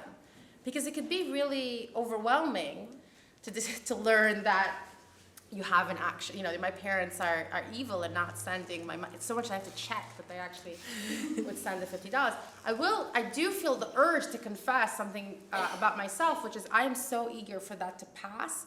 So I am not a moral saint like Agnes in front of my children, and sometimes me and my husband will have some sort of disagreement, and I'll say something completely outrageous. And I'm like, and my child will, and she'll say, yeah, Mama's right. I'm like, no, I'm not. Like, even I know I'm talking bullshit right now. Like, what? And I'm really, and it's, I know, I take that moment, I go, no, I'm not, honey. Like, Daddy's right. And I'm so very eager to get rid of this, her need for me to be really just like morally perfect, my judgment to be perfect. And I'm like, I'm just full of it quite often. Not in these 2 hours. So. When I think of having kids in the far off future, one of the things that is most terrifying to me that I haven't talked about yet is losing my personhood, which I think is definitely more prevalent for women who have to quite literally have another person within them in that time. So I was wondering, during the process of your research, how do people deal with that? How do you dealt with that? 'Cause, I mean, I know for myself that I've only very recently recognized that my mother, even I refer to her as my mother, I'm not by her name, Right. that she is a person, and it's quite horrifying to me that I've done that. Yeah. So that was something that was like came up again and again in our interviews and conversations with people. This idea that having children is a threat to one's identity, to one's independence, one's flexibility, particularly for women for whom those things were, hard-won historical victories, right? I do think that one thing that helps, or at least for me, I would imagine before I'm hopefully gonna have a child in a month, but before that, it felt like such a rupture, right? The idea, I was like, well, my identity already feels so fraught, right? Like I'm trying to build this up, but who am I? Am I secure enough? And then will I be able to read a book again or pursue, the creative projects that I care about, or will everything have to be subordinate to raising the child?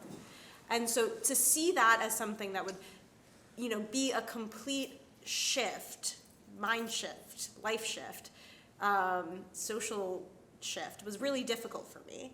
But it was only when I started to think of it as something that was continuous with the life, that it didn't have to be something that fundamentally transformed who I was, but that I could still continue to care about those things. I could, it would just be harder. There wouldn't be as much time.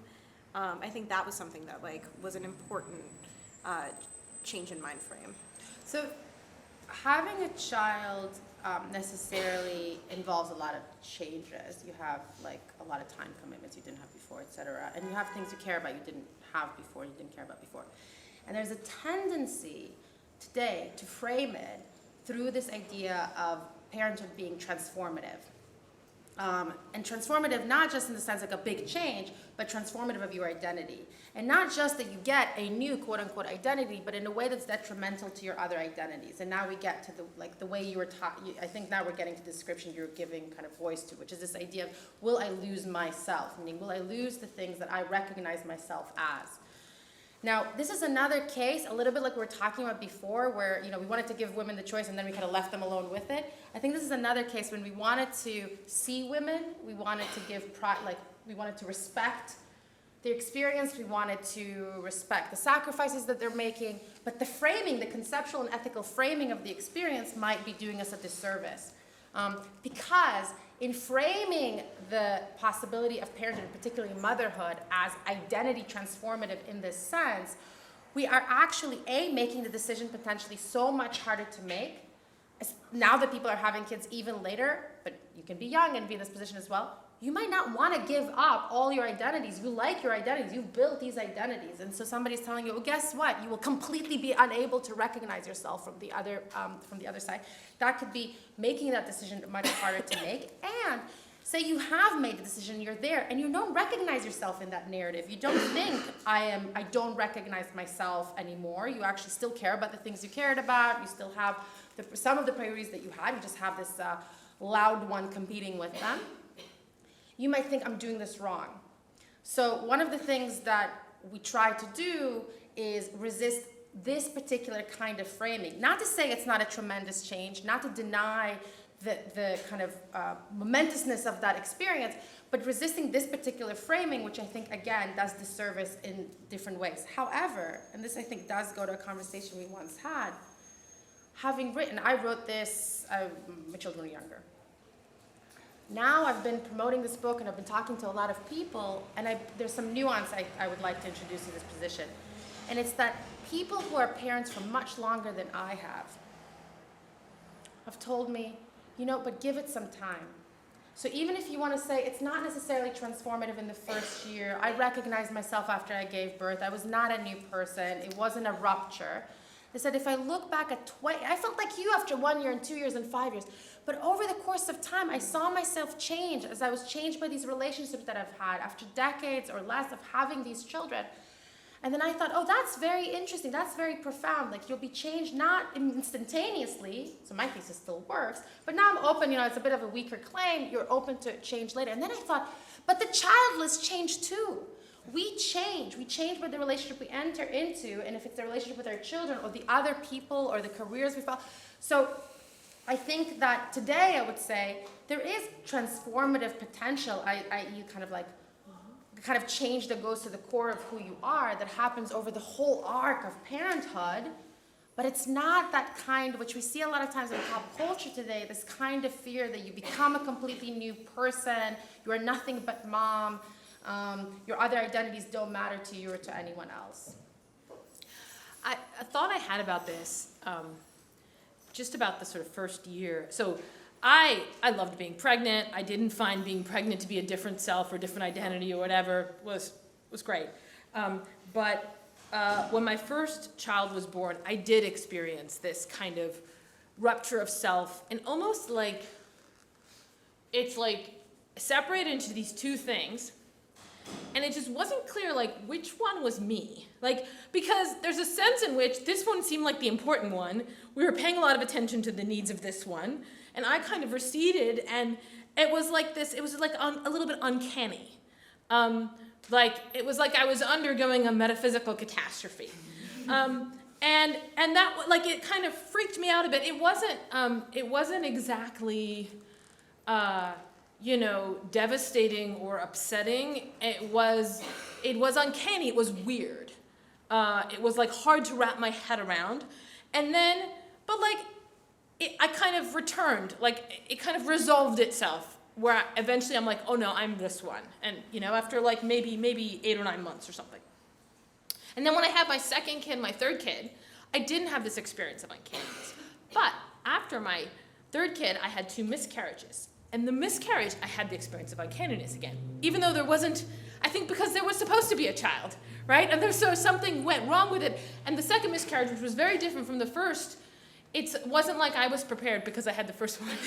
It was like very different, and I had to like, it was like there was something I had to wrap my head around. There was something I had to process or understand, that my body became in some way alien to me, and it was weird. It was like creepy and uncanny, and yeah. So I guess that does resonate with me a bit. I don't think these experiences were long-term transformative. I think the long-term transformative is more like, raising my children over now decades, and that's something separate. But like if the thought in the back of your head is like there's something weird about this, like to me it's like, yeah, there actually is something kind of weird about like kind of splitting into two people. I will say this. I think there is in the culture in general. But you see it especially in if you guys have heard of it, the motherhood ambivalence literature genre. So we write about it. There's a moment where a lot of people were were writing about the experience of having a child, and it became the kind of go-to. If there was a previous generation that would go, for instance, in kind of feminist tracks for guidance about how motherhood fits into a woman's life, there's another generation, millennials, who were turned into certain kind of literature, and that literature was almost always about that first year of a child's life. Mm-hmm. And I think that was expressive of the fact that today, a lot of times when people say, should I have a child? It's kind of natural, but it's almost like everything we hear is, should I have a baby? Should I have a 0 to 12-month-old? Yeah. And so part of it is also, right, it's kind of untangling what is at stake. What is at stake is not just that first year, and also, and the the very hectic and tremendous transformation it can bring with it. But what is at stake is bringing about another human being. It's raising them. It's also being the parent to adult children. So we spoke to adult parents, and when you speak about them, you find out that actually those very kind of dramatic experiences of that first year or first few years, they're like recede. That is not what's central to them. They'll talk about the joy of having adult children. They'll talk about the different stages of a child's life. And that sometimes when we talk about that immediate experience of ambivalence, should I have a child, should I not, how is it going to affect my life, how is it going to affect my freedoms, it's almost like parenthood is always parenting an infant. Mm-hmm. And so part of it is also saying it is raising an infant. This actually goes also to the equality question. Because I think part of the need to be equal is this fear, like whatever inequality we establish vis-a-vis an infant is like the kind of inequality that we'll establish for the rest of our lives. That's not true, whichever way you go. And so part of also is just trying to remind us we're talking about whole arc of life, not just the kind of very kind of fun to depict in a kind of comedy or kind of like dramatic depiction, which is like the experience of having small children. Yeah. So I think there's been like a bigger, like, as I see it, like societal focus on like self and questions on self. And I wonder what your thoughts are on how that affects parents. Specifically, like, whereas in parenthood is known to be like very much of a selfless act where you like give yourself to like another person, is like this bigger focus on self and questions like, do I want to have a child? It's like, on like bigger focus on like self questions, even as I'm a parent, like how am I treating my child? How am I like making these choices? Is that making for quote unquote like worse parents? Like, or anyhow like affecting that? I was wondering if you guys had any thoughts or not. This is a sort of orthogonal answer to that, but like one thing that we heard a lot from people who were in the middle of these deliberations is that they felt that the choice to have children would be selfish. Not selfless, that they would be doing it only kind of for themselves, for a certain kind of vanity, to have a legacy or something like this. Like they could only conceive of it like in those terms as something that like would give like, oh, it would make me happy or something, but it also was perceived as a threat. So these are kind of like two sides of the same coin. But sorry, so continue, so you're... No, but I think if I may jump off of this, I was thinking the same thought. It's so interesting how you're saying, oh, look, I really parenting is so selfless. We hear the opposite framing. It's a little bit goes to this pro-natalist, like the same society can at one at the same time think of parenting as something so selfless, like it demands such sacrifice, and also as parents as the most selfish people on Earth, right? We call them breeders. So what I conclude from that maybe this question of like selfish versus selfless might not be the right ethical, like a starting point for evaluating the questions relevant to having children. One of the things that people say when they try to explain why people aren't having kids or very ambivalent about millennials and Gen Zers is that they'll say they're selfish, right? So they're self-centered, they don't want to have kids because they kind of focus on themselves. Recent surveys, when people are asked what makes for a fulfilling human life, so people will rank their real estate and travel and make a difference in the world, they also rank friendship really highly, right? So they're actually not saying, I don't want any social ties. They don't say, I don't want people in my life. At least, I always say, take these with a grain of salt. Somebody called you up and asked for your preferences and ticking boxes. But people say friends. It's particularly family. It's a very particular kind of relationship that they're worried about and are alienated from. And I think that's really important, like not being so quick to think of it in terms of that selfishness. And in terms of that selflessness, again, if somebody said selfless, I said, well, as Rachel was saying, there's so many ways of framing it as selfish. I don't know if that question of like, this is the right kind of way of deciding, are you like doing the morally right thing or not? Could I elaborate? It's like Yeah, please. I thought it's more of like not necessarily associating selfishness with like a bad connotation, but more as like a focus on self, which I think can be like hardly but can be separated, and like how that sort of affects being maybe like a worse parent or like a better parent. I don't know. So parenthood as a form of self-actualization, basically, is what you're suggesting. I mean, as I said, the one thing I think is truly universal of every parenting experience is not the ethical growth. If it happens, great. I don't think I've become better. It's not increased, some people have increased joy, and some people, you open yourself up to such tragedy. If you start thinking about what you open yourself up, it's not hard. We can all do this right now, right? What you open yourself up in having a child. It is not just there's a possibility of joy, there's a possibility of a lot of pain. So, and I think but what seems like ineliminable, whether or not you're aware of it, is that there is another self, another human being, full-blooded, a personality. Agnes writes very beautifully, but within time, it wasn't maybe her. She had to confront the fact, this is another person, fully formed, one of you. And so it seems like it would be always a fundamental mistake to somehow fail to see that. I don't know that a lot of people fail to see that. Like, I bet you've confronted your parents with the fact that you are your own selves. It's hard to avoid finding that out. What I do think is that oftentimes in cultural representation, I'm just going to go back to something I was talking about a second ago, that focus on like, my child is just this thing from 0 to 12, that erases that fact. Because and you'll see like these novels, they'll describe it, they'll think, oh, how do I describe what the child is? It's like an animal.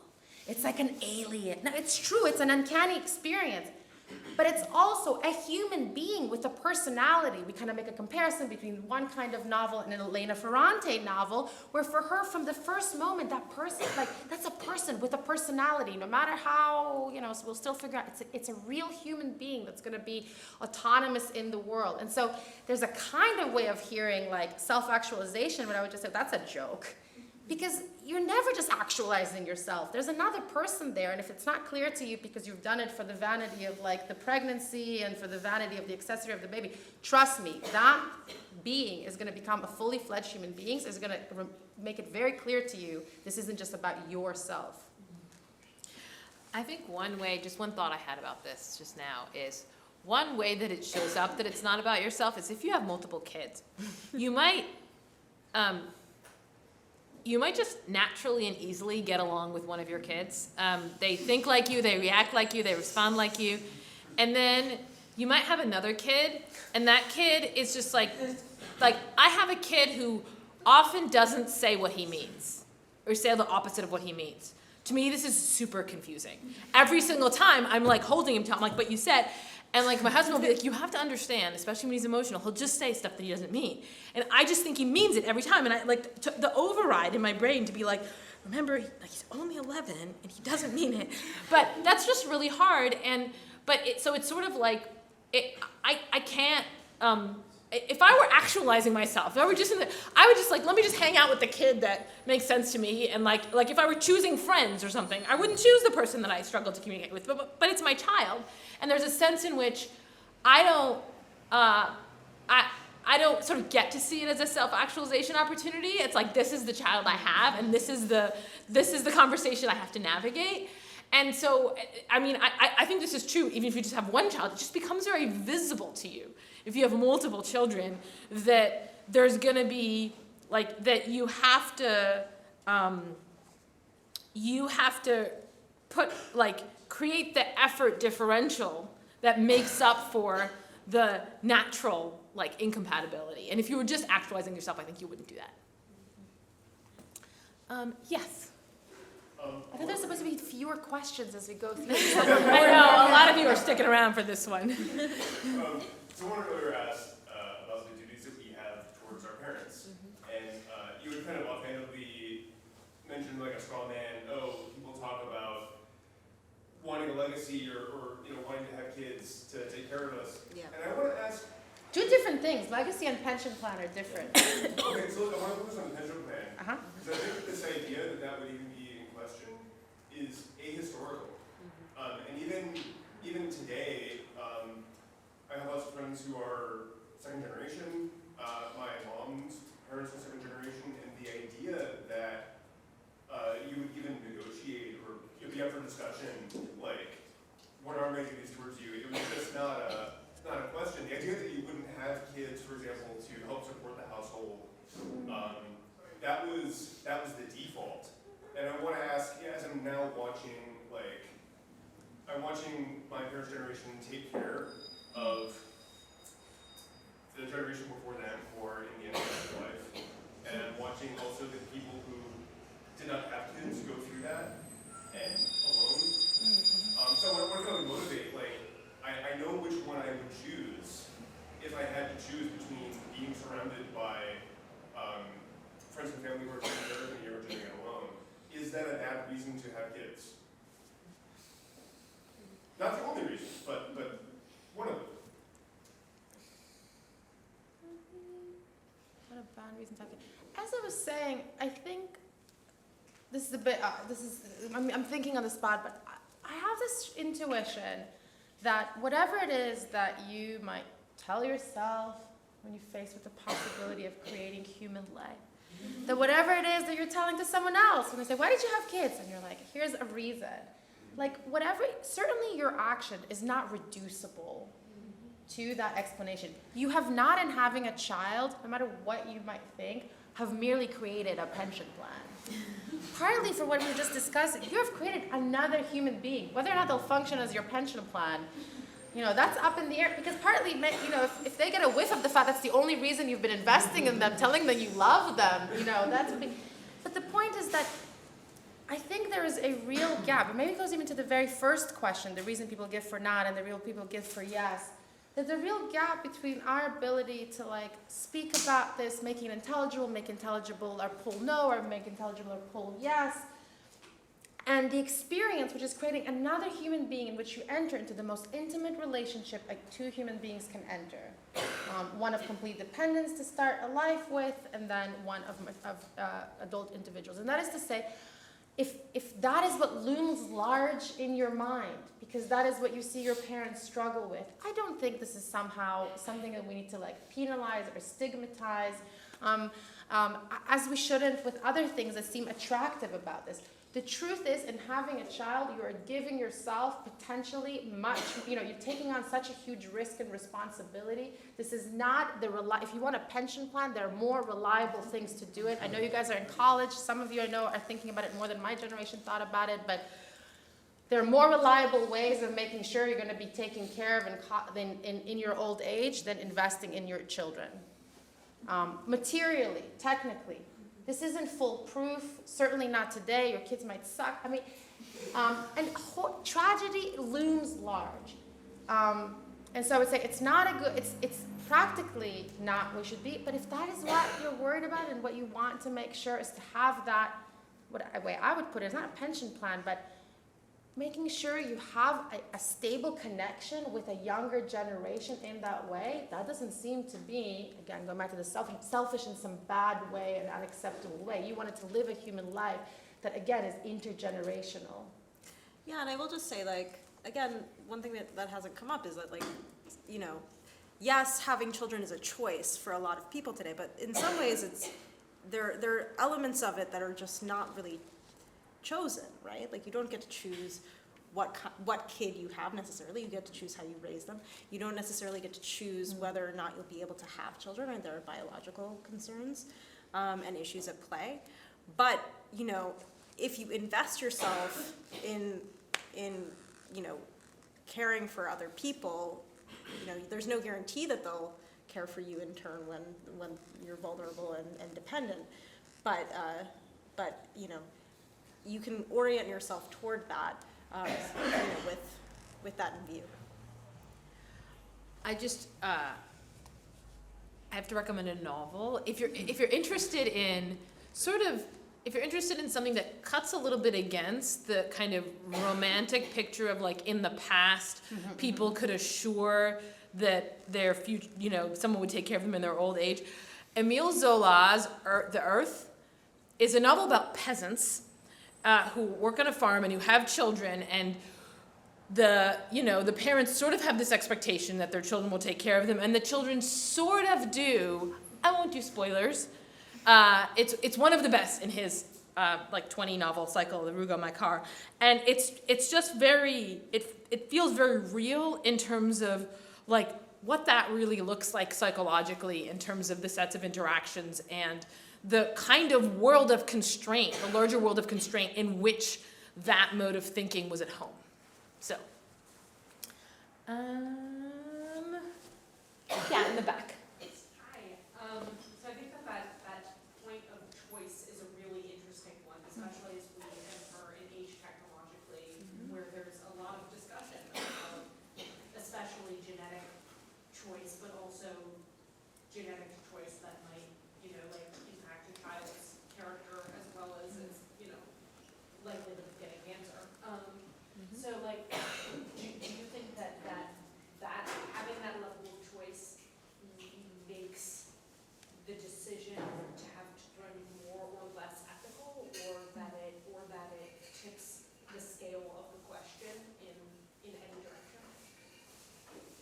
So I have one part, there's a lot of, actually there's a question that can be broken apart to many, like, is this unethical to not, is it unethical? I will say this, I think what seems clear to me is that I would not want to say that it's unethical or immoral to not genetically enhance your child. And in fact, it is very hard to run an argument to the effect that, which is something that population ethics almost take as a dogma, which is you have a duty not to bring a child into the world with certain kind of problems.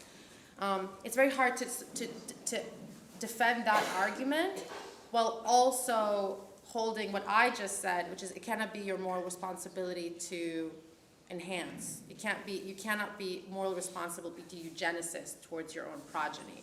That seems right to me. On the larger questions of the permissibility of these kind of questions, it kind of goes to something I said before, which is I feel like, do you remember I said, the material reality just confronts us with a certain kind of layout, and then we make our ethical choices. But here we're asking us, are we allowed to affect the material reality itself? And that is a great question, and I'll just end with being like, that is the reframing, and I think it's like almost like a bedrock question, which is very different than the question of, given a particular materiality, what my duties are. I'm still thinking about that. Yeah, no, I think this is a really important and fraught question. I underwent IVF with this pregnancy, and also did some, like, genetic testing, right? This is often a part of the process, and it's complicated. But I do think that, like, one thing that it brings to mind is, like, no matter what you think you can control for. Like, you can't control for everything. So I think that's something that was important for me to kind of keep in mind, because like there is this fear that you're like playing God somehow and making these choices, but there's, you know, there is just something like the more you engage in the kind of deeper you get into like the sci-fi nature of this, the more you realize that there's so much that's out of your hands in creating life. Yeah, in the Maroon shirt. So I wanted to circle back to this idea of like what do children owe their parents? Because I know you mentioned that you sort of feel that obligation, but I think there's a very common counter argument of like if you're a parent, you choose to bring a child into the world, the child obviously has an ability to say yes or no to whether they want to come into the world. So the parent has the obligation to provide everything for the child up until, you know, the point where they can take care of themselves. So I was wondering, like, is there actually any sort of concrete obligation the child has to the parent after that? Or is that just kind of an effect of, like, if you have a good relationship with your parent, like you have some goodwill, you want to take care of them the same way you want to take care of, like, a really close friend or someone else like that? So again, I would kind of, I would resist the exact description of, oh, you said you kind of have some sort of obligation to your parents, or at least underscore with saying, I don't think that the obligation you have to your parents, the obligation, not what you're, you know, some people like to hang out with their parents, go figure, but the actual obligation, I don't think it could be a function of like the quality of their parenting. That somehow seems right to me, but I love this. We've had a lot of discussions about it. This is the first time where such a concerted effort went into these questions, and I just absolutely love it. So thank you, because I got to try and think on the spot. I don't think that's a function of that, but I did suggest that if you are able to draw that connection between what seems like a very private choice, you having kids, you choosing not to have kids, and the fact that there's this other thing at stake, which is really, I'm actually also doing something that has to do with securing a human future. Like in my small, tiny person and the small, tiny person of my child, I'm securing a human future. I'm part of this project of humanity. I'm playing one role in team humanity. If you're able to do that, I would also invite you to think about your relationship to your parents. When we talk about ethically, not as like a function of I like them, and it is ethically as part of that, because we as a society have a duty of care towards those who cannot care in the same way for themselves, and that is the young and that is the old. We'd like to, face it. You guys are philosophers, or many of you are. Facing death isn't just facing the nothingness of death, it's also facing the degradation and senescence and weakness and frailty that it will attend to most of us, and most of us wish that to be the case, because most people don't wish to be hit by a truck at 50. I'd invite people, in addition to this question of how to negotiate my actual relation with my parent, is to also remind us that is at stake. The fact that we cannot, that in thinking, what's at stake is like us. We're not immortal. We come into the world weak, we leave the world weak. We perpetuate ourselves of the human project by reproduction and by having us grow older. And I have that as a starting point to the thought of what should I do in my own case about like making that possible. I'll add one tiny thing, which is like, it matters whether you have siblings and who lives closest to your parents. That makes a huge difference. Who lives closer to your parents? Yeah, not me. One of my sisters, and she does like 95%, and the other 3 of us do the remaining 5%. It's not fair. Yeah, on the note of owing, and I'm sorry I came in a little late, so I'm sorry if this is already been asked, but do you think in parent-child relationships there is an obligation to forgive or sort of deserving of forgiveness more than any other morally valuable human being you care deeply about? And that's whether like resentment or grudge is held by the child, but to the parent and vice versa. That's a great question, because there's some sense, I don't know if this would be right, but I kind of want to say, isn't it the case we're at least tempted to like we want to hold on to the grudges towards our parents the most and towards our children the least? Yeah. And what does that mean, right? So that we kind of, at least we associate the idea of like the unconditional love is that the parent towards the child.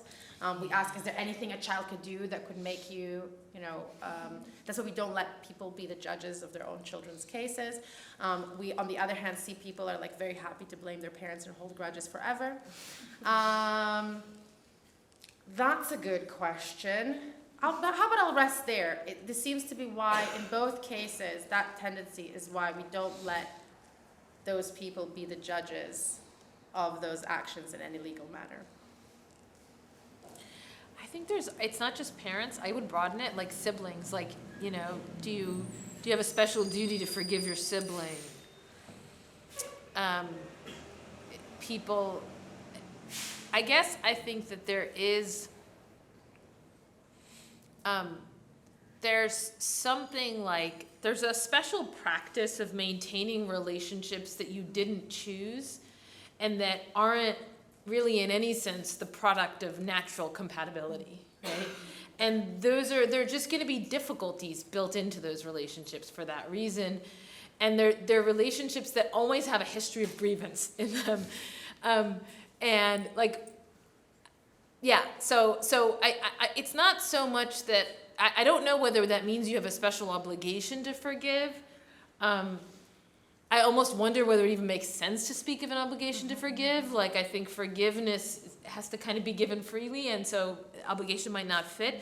But let's just say one finds that forgiveness is very much called for. Like, it's a garden variety thing that forgiveness is called for in those contexts. So I agree with kind of the general framing, and I will also add that I do find the fact that today, increasingly in something we've alluded to, there is a tendency, one tendency is actually to embrace the voluntariness of those relationships. And so when we say people can divorce their parents, or like, so it's we had one is to think of friends in terms of chosen family, and then think of your family in terms of chosenness, and then it's kind of up for grabs.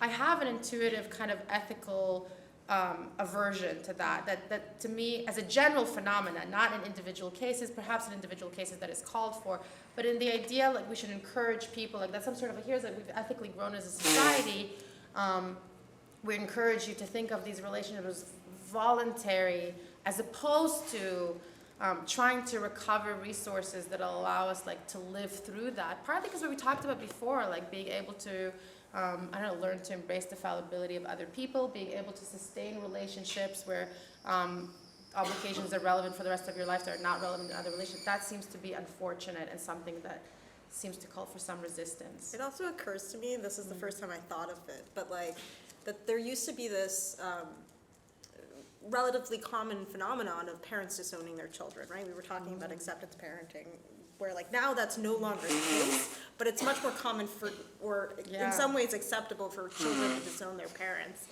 And that's something that, this is your question raised for the first time. Yeah. Sorry, just I enjoyed the discussion, and I really want to add on to the theme of this involuntariness. It kind of reminds me of Samuel Scheffler's work on associative obligations. But what Scheffler tries to do is he tries to ground these obligations in the special value of the involuntariness, right? So personally, apart from like maybe appreciating the kind of responsibilities and duties you have, and maybe appreciating the creation of another life, is there any like specific value in involuntariness to you personally, like maybe serendipity or something like that? Sorry. So I'll tell you what my problem with that is. I find it hard to see how a person could first personally embrace that value. So how the involuntariness could be a guiding light in a person's practical deliberations.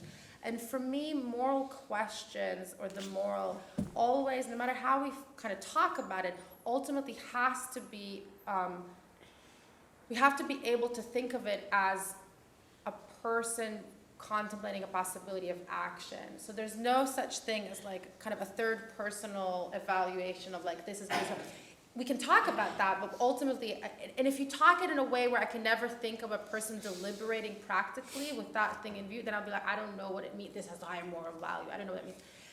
And because of the commitment to that first personal practical standpoint, I just can't, it doesn't seem to me, it's like very hard to imagine, or it would sound like crooked or fetishistic to think like somebody will think the involuntariness is why I'll forgive my mom.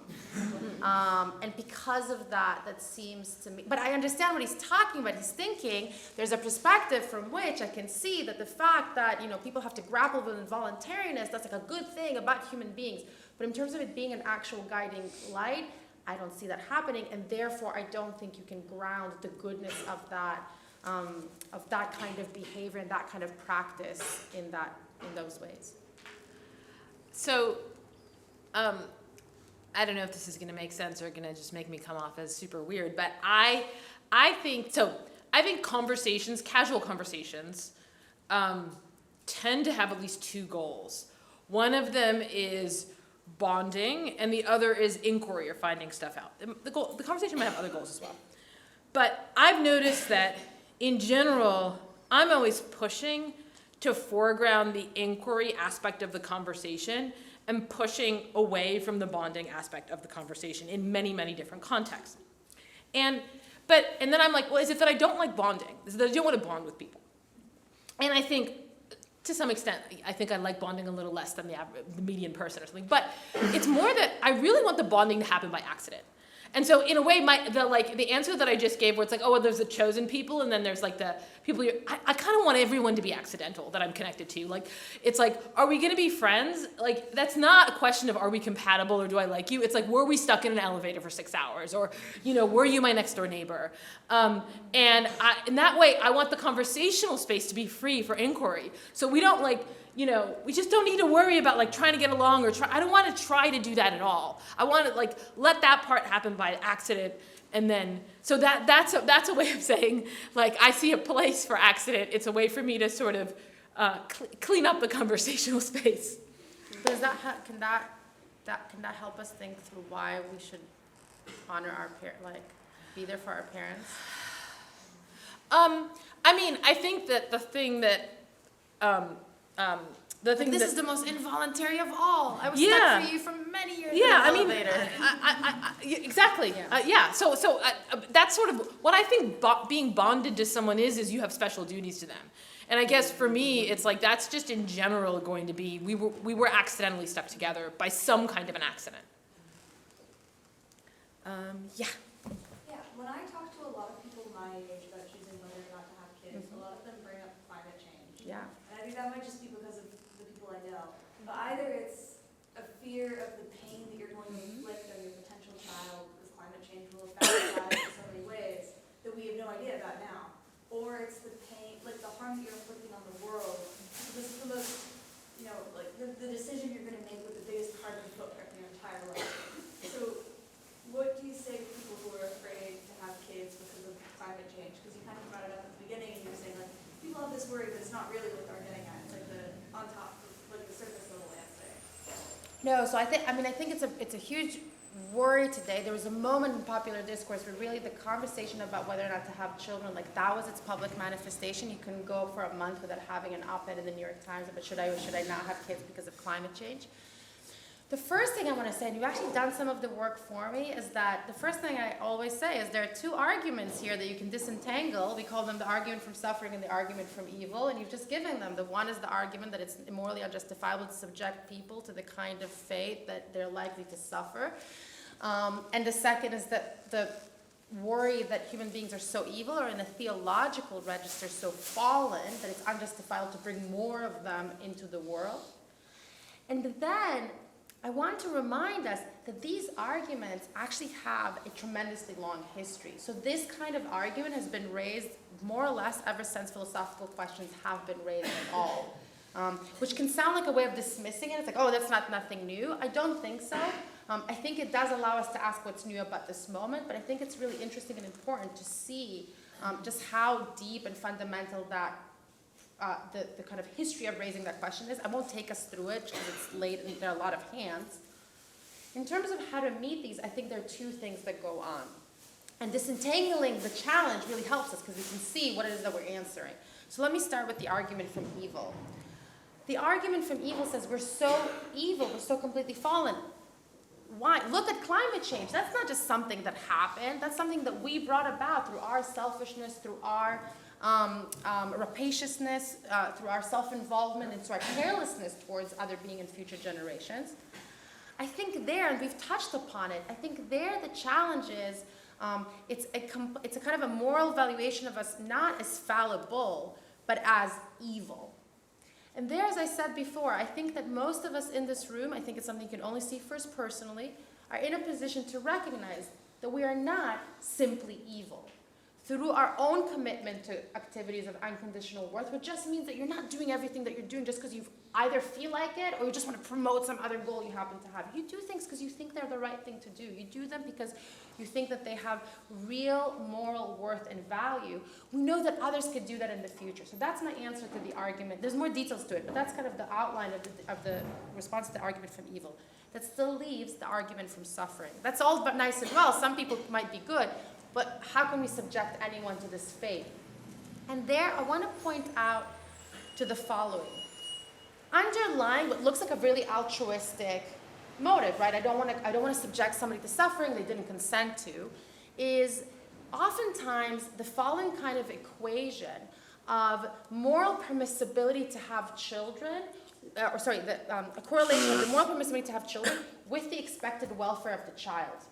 So the idea is that the more the welfare is at jeopardy, the more I have reason to think this child will suffer, the less permissible it is for me to have a choice. Again, still sounds very altruistic.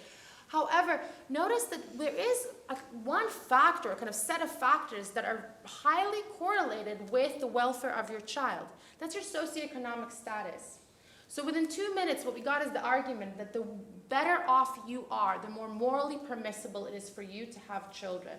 And to that, I want to say that there are many things that money can buy, but the moral permissibility to have children and to be a parent, that can't be one of them. So we've gone wrong somewhere along the way if we've gotten to a point where your capacity to guarantee the well-being of your child, the material well-being of your child, is somehow guaranteeing the permissibility of bringing them about. What I want to introduce there, and we've talked about it, I'll repeat it in this context, is that I don't think you're morally responsible for the welfare of your child. In this kind of, I don't think the consequentialist framework is the framework from which to evaluate. There are places where consequentialism is the framework to take. Not when we're asking whether or not it's permissible to bring a child, because the moral permissibility and responsibility are not located in, will they suffer, will they not suffer? I think it's in your willingness to take on the possible challenges of parenthood.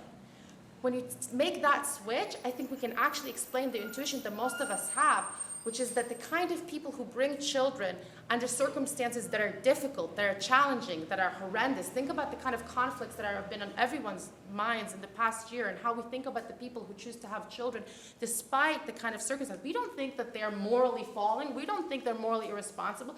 We often think they're heroes because they're willing to, in that conditions where they can barely secure their own safety, they're willing to take on the responsibility for another human being. We think they're brave. And by that, I mean to dispense all worries about climate change and having children in it. But those are the two lines of argument that we would say about climate change. Okay, I'm just going to take one last question from you. Sure, thank you. So, I read one of your guys' articles on choosing life, and in it you talk about something previously mentioned where parenting is the greatest responsibility a human can bear toward another. And I think about responsibility as something like you probably plan for, I think a lot about. And I think about this sort of effective altruism and rationalist data that I've heard of, which I think can be a little odd. But it's an interesting question that, these people they make a spreadsheet and they sort of take the approach where the first question is do you want to have kids, and what's the best way we can have a really good raise a really successful child or whatever. And well, of course there's there's chance inherent to how your kid will come out. But I'm curious as to A, if you spoke to any of these people who had this highly rationalist approach to it, and B, if you think that approach is useful or admirable. So the thought is they ask you, do you want to have kids? If you say no, they'll tell you how you should lead your life. If you say yes, they'll tell you how to raise the kid. Sorry? Is the thought is that as you become an effective altruist, part of your initiation is they like take you through a No, I'm asking serious, like take you to the diagram, and if you have children, they'll advise you on how to raise the child? No, I think it's more like a super like utilitarian approach to dating, where like like I literally read an article, there's like a spreadsheet and like people are listed and they talk about like, I don't know, stuff like their salary, how many kids they want, where they want to raise them. It's very, very deliberate. So let me, this is not going to be very satisfying, but this makes me want to say, it's like a yes and a no. And let me say what I want to say yes to and what I want to say no to. What I want to say yes to is that today, under an assumption of the self-evidence of a logic of postponement and avoidance, I think the fact that we can see that, you know, given the size of this decision, the importance of it to a human life, I want to free people, because I think they're constrained against it right now, to raise the question of family. Sometimes it means, I ask you, we're dating, we find out neither of us knows, but we're free to make that part of the conversations we're having figure out. I want to encourage raising it. So that's like my yes to it. Okay, let's put everything on the table as we're doing the other things. However, I want to say no to another thing, or resist something, which is this thought that like these kind of things, what shape your entire human life will take is something that you can kind of like, search within yourself independently, ask yourself, spit out a number. Oh, 2.4 is the number of kids I want to have. And then, put it on your Excel spreadsheet, contrast it with someone else's, and then we'll see. And then, and then we'll get a good score of compatibility. That seems to me a kind of a farce of what being a human being and navigating life's choices really is. Here's one minor reason, and it's that it's so dynamic. How many children are the right number of you to have? That's a function not of simply what you felt like saying when you were 22 or 23, however old you were when you filled out the page. That's a function of how your life looks like. That's a function of your career ambition. That's a function of your relationships. Maybe you're with one partner, then maybe you're with another. Maybe they want it, maybe they don't. Maybe they can have it, maybe they can't. So there's something about it that forecloses, this attitude forecloses that possibility. And that includes what you're going to do in life. That includes how your life is going to look like. Like it completely closes you off to that possibility of dynamism and mutuality. So that's like a yes and a no to what you've described. Thank you. I'll add one thing. I went to a kind of conference of rationalists and effective altruists, and I actually have a soft spot for them. Like, I like them. I like talking to them. I like people who are passionate about ideas, and actually that's fundamentally what these people are, is they're really into thinking about these scenarios. But something that I've found with them, watching them in conversation, and then talking to them about navigating some life decisions, is that it's not actually 100% clear that they're more rational than other people. Exactly. Like when things get hot, when things get passionate, when you're in a conversation and there's like a guy and he really wants to like show off in front of his friends, and I'm like, you guys are supposed to be rationalists. This is like, you're not giving rationally weight. It's like rationality is apt to desert you when you need it most, I think. And so especially true of the rationality of the spreadsheet. Yeah. Okay. Thank you guys so much. And thank you to Rachel.